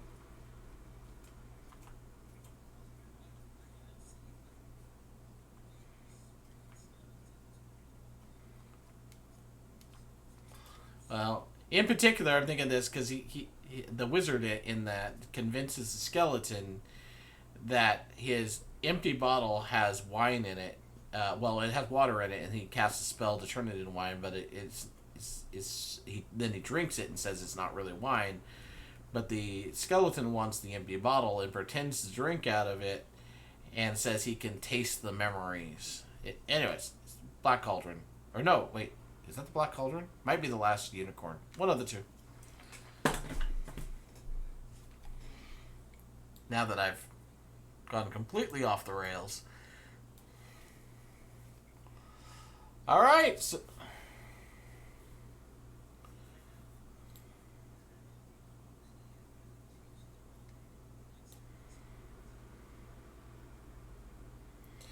as you look ahead, you see a grand gazebo stands atop a mound of soggy earth.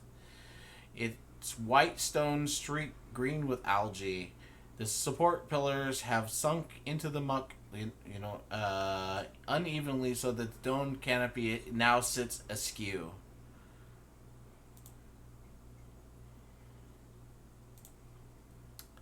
Short steps ring the gazebo, leading to a raised floor where bullywugs dressed in shabby clothing lounge on pillows. Among them, a harpist sends forth delicate notes that mingle with the murmured croaking of the gathered nobles. On a dais, a flabby bullywug wearing a crown of woven lily flowers sits on an ornate throne with his legs folded under him. He has a large leather-bound book open across his lap and is mouthing the words he reads on the pages. Without looking up, he says, as you approach, he says, "Have you no herald to announce your presence before King Golub the 19th? He then slams the book closed, as if to punctuate his question, and regards you for the first time. Sleepy bullywug guards stand around their monarch, snap to attention, and ready their weapons.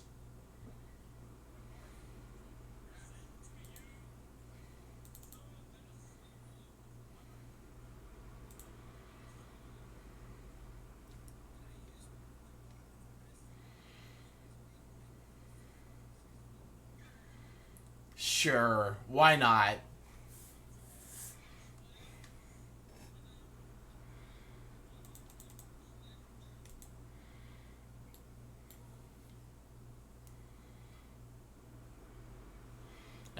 King Gullup goes, "Oh, royalty visiting.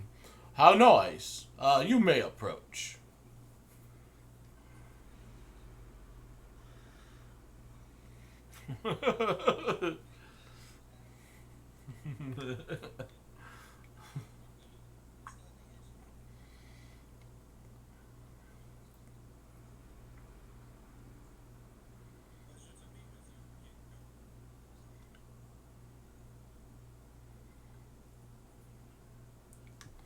It is nice to meet you. What is your name?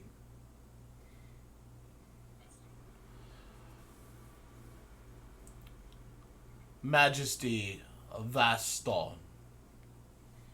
It is nice to meet someone of my caliber. I don't get to meet people like you very often. Come, have a seat beside me. And he gestures to a lower chair.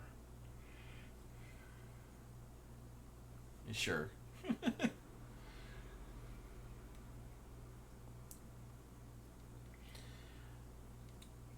What's your passive perception? And your passive insight? Okay.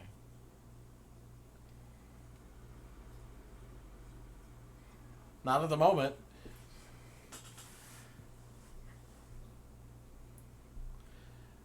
All right, so he still holds that book in his lap.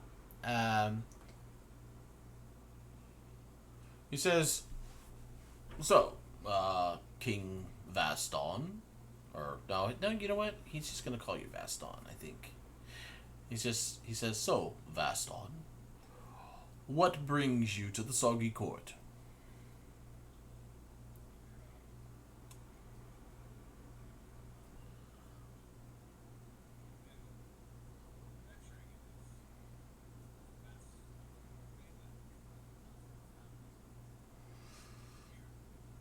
Well, that much was evident.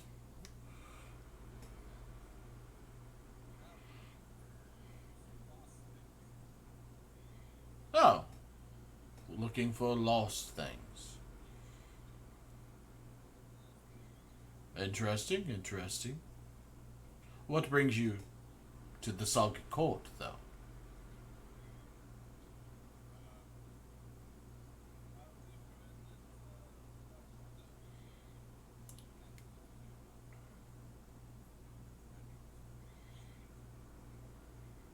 Oh, you wish to meet with Bavlorna. Well, that's interesting. Oh, I'm sorry, I haven't offered you anything.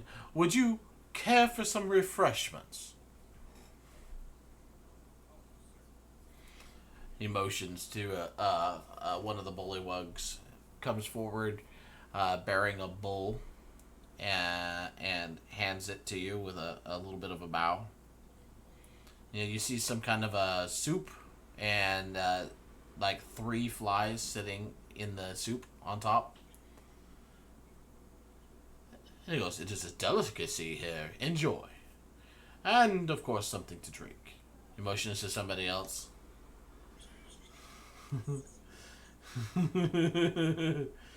And they bring forward a chalice and pour some liquid into it and hand it to you.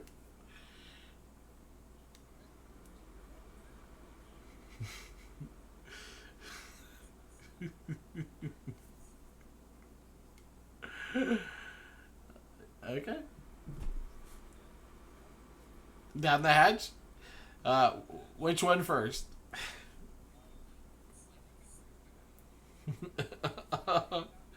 Okay. So you start downing soup. You notice no spoon, no nothing. So just... it's kind of thick, syrupy, and reminds you a little bit of raw egg. It, of course, has 3 flies as well, added protein. And... and the king watches you intently as you drink this. Make a constitution saving throw. To not gag. Oh, good. Oh, good. He did it. Well, there might have been something you could do, but you chose to stay back, so... So you choke it down. Oh, that's not good. He says, "It's quite good, isn't it? Try the drink."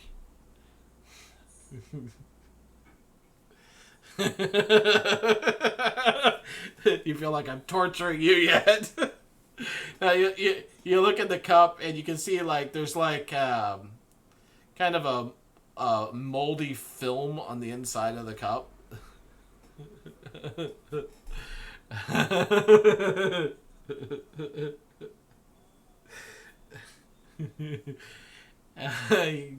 Down the hatch, tastes like wine, mixed with a little bit of swamp water, like the swamp water here, swamp water.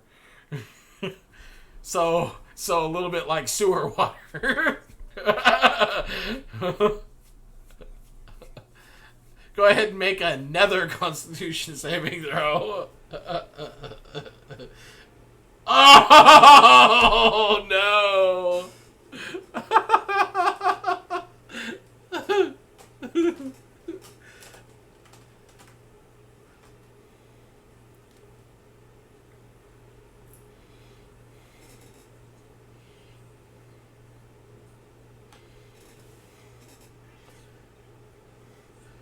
Okay, so as you say that, it distracts Vaston from concentrating on not, bringing this back up.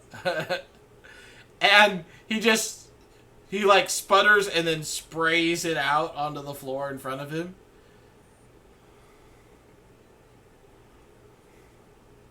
Okay, make a dexterity save. We'll see if he gets it back on the cup. Nope. Okay, so sprays it out, and the king goes, "Oh my, apparently that's a little too strong for our guest. We'll find something weaker."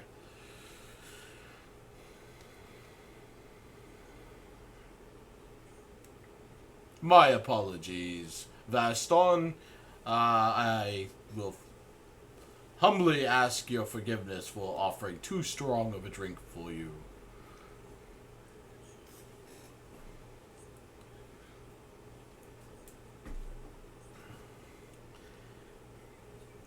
And it begins to play music, cause, and the king's like, Gullop is like, what is that?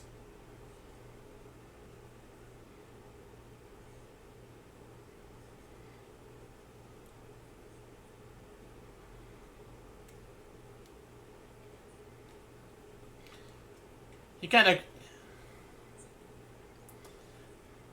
he he uh he kind of cocks his head a little bit to one side, and you can see him lick his lips. Oh, I surely would. And he holds out a goblet.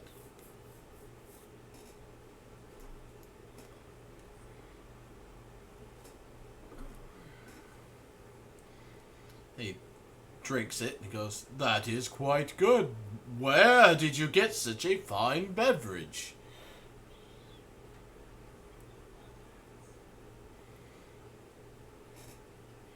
Well,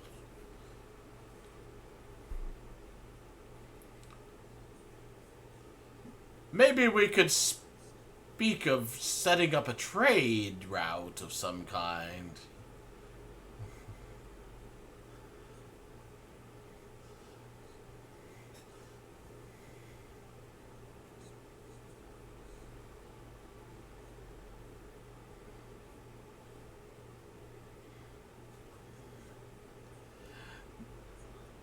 The king waves a hand. That's all right. We do not like truffles.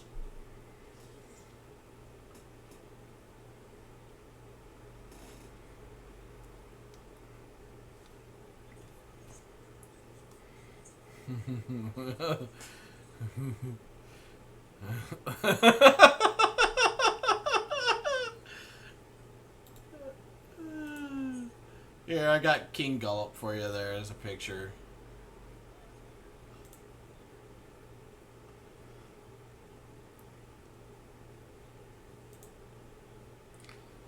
Yeah, the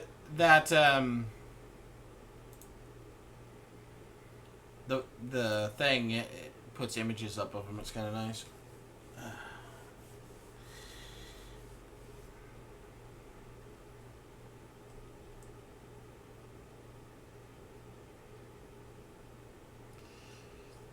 She sounds happy about being allergic to something.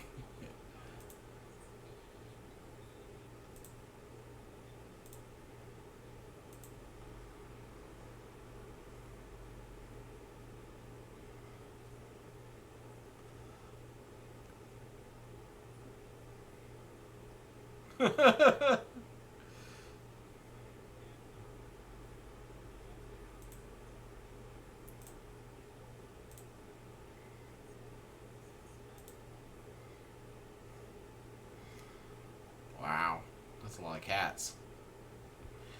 Okay.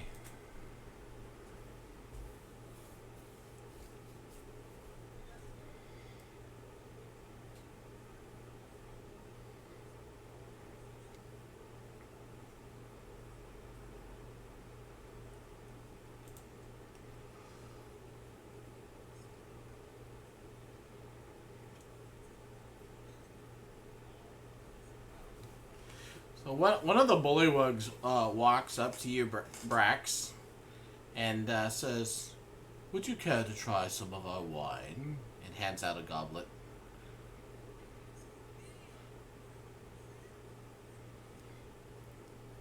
Oh.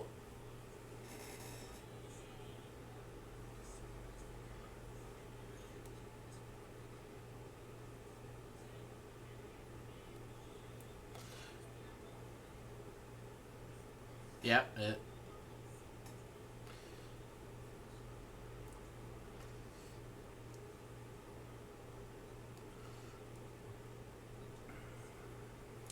I mean,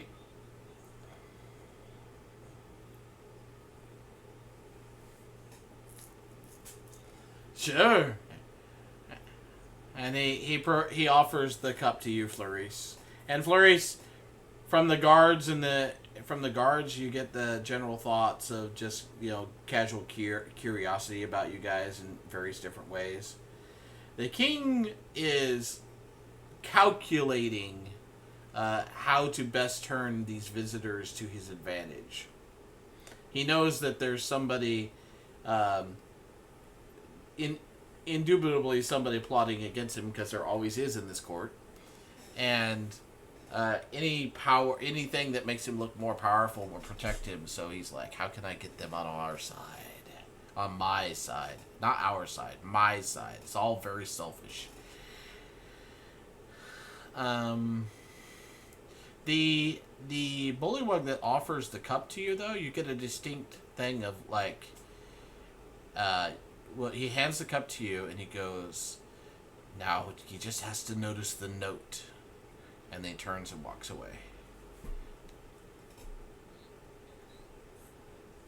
There's a note stuck to the bottom of the chalice.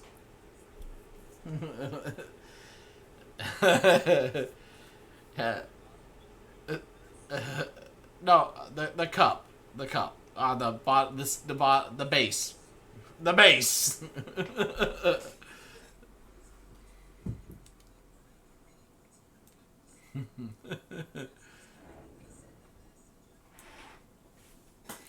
Okay, guys.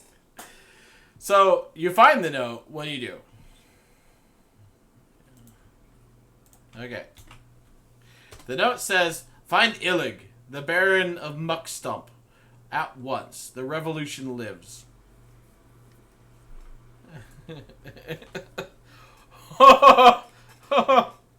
Make a constitution save.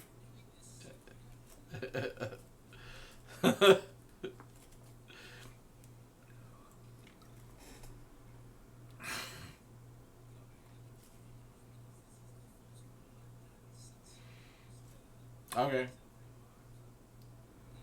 Okay. 16's good enough anyways.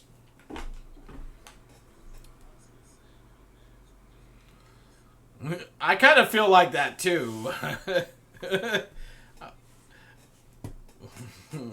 Nope. You do feel like that is an improvement on the water of the swamp.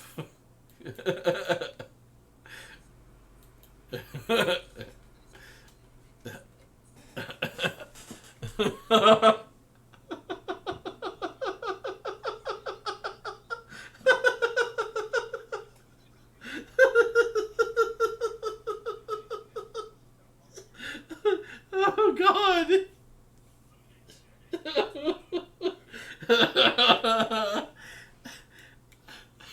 That's so gross. I'm actually feeling a little sick from this at this point. It's so gross.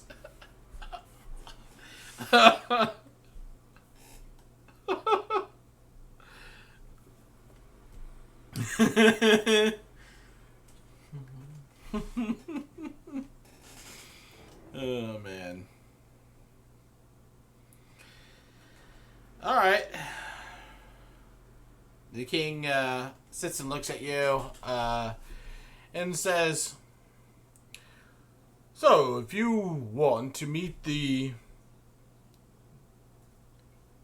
patron of our Soggy Court, then Bavlorna, I would say that first we need to make you members of the Soggy Court.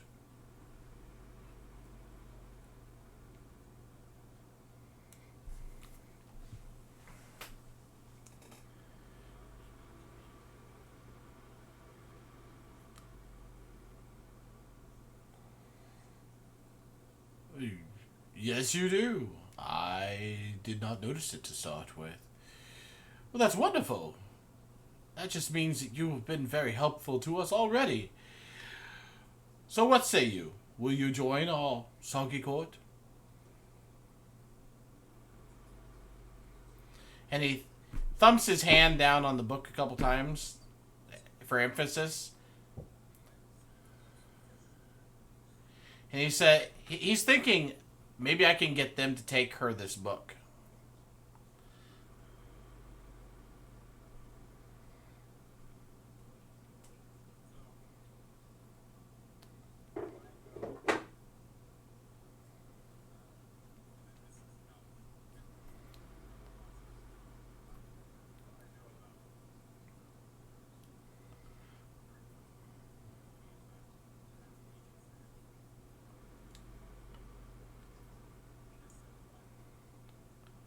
You would be members of our court, and yes, you would. Oh. It depends. This court doesn't look very organized, so you're not really sure what it would mean exactly. But you could ask him.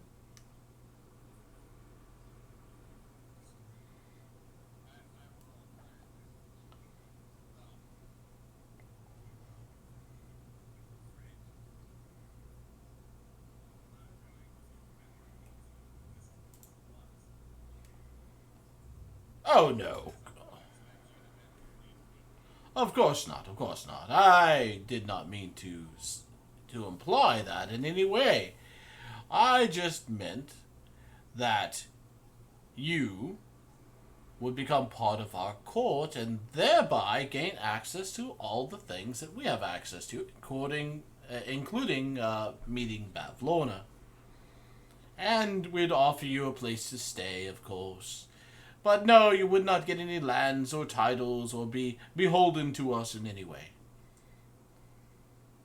We would hope, though, that you might feel inclined to be friendly to us and also, perhaps protective of our alliance. And he winks at you.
Oh, that sounds acceptable.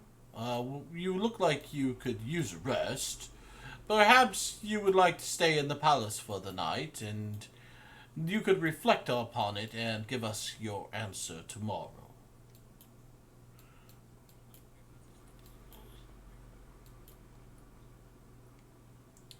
Very well then. You just make your way back behind us and continue on the way you were headed before. You will find the palace in that direction. Inside, I will have one of my servants, and he gestures to one that bows and then jumps away. In the towards the right side of the map there, the direction he indicated that you should go. Prepare rooms for you.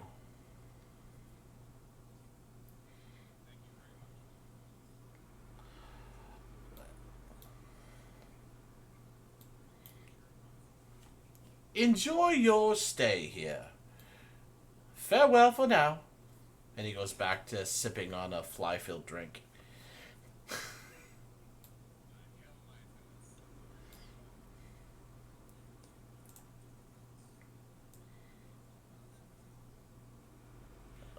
Oh, okay. Well, that's fine, I guess.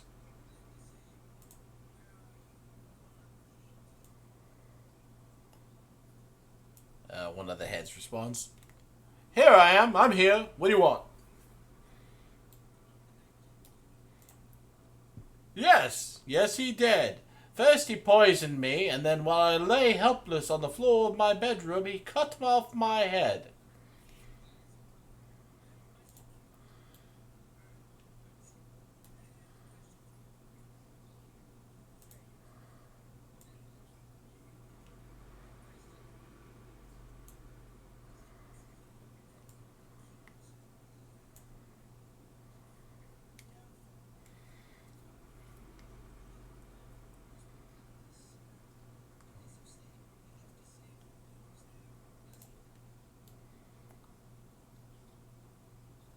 But they seem to talk it over amongst themselves, and they say,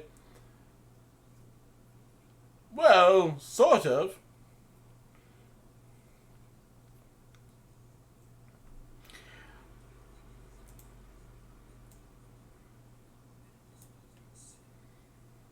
Well, that entirely depends. Whether or not it's advantageous to him.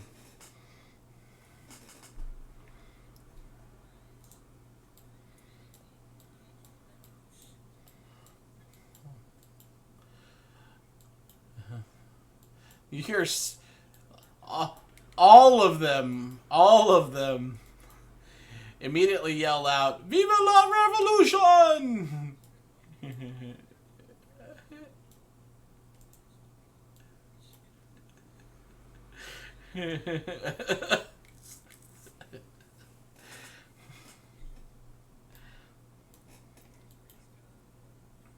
Clapper Claw's like, what are you up to?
Alright, you move on along the path, and you come across a rather dilapidated looking palace. I'm sure I've got a quote for this. Give me a second.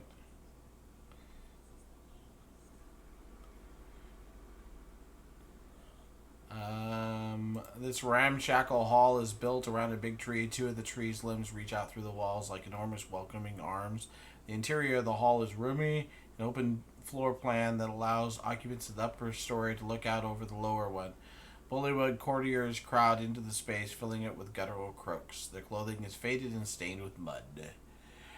The servant that went ahead jumps forward and says, your rooms are prepared, should you wish to visit them. I don't know how much longer you guys want to play. It's almost 9 o'clock, so if you wanted to end the session, sleeping would be a good way to do it. However, you do see ahead of you and off to the right side of the map there a certain storm cloud balloon thing. Sure.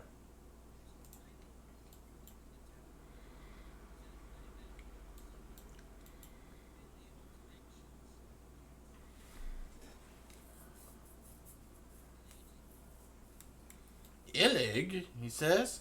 Oh, Illig, yes, you can find him down on the southern shore area, just south of here.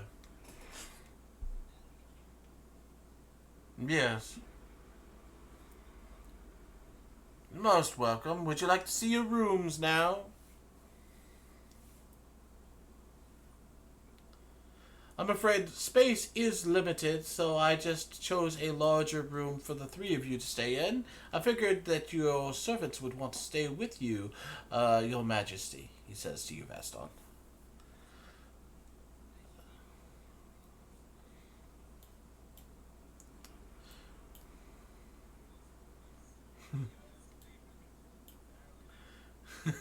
anyway, anyways. Oh, God. So, anyways, you guys can you can put yourselves in the palace there. That's where you'll start off. But you can go and take a long rest, and we'll start the session back up at that point next time. Because I'm trying to get out of here on time, so Brax can get to sleep. It's a good stopping spot. So.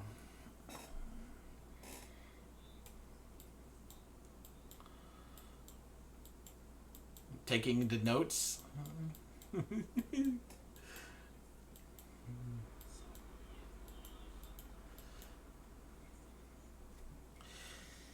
Alright, I'm going to go ahead and stop the stream so we can talk freely. Thanks for watching if anybody was.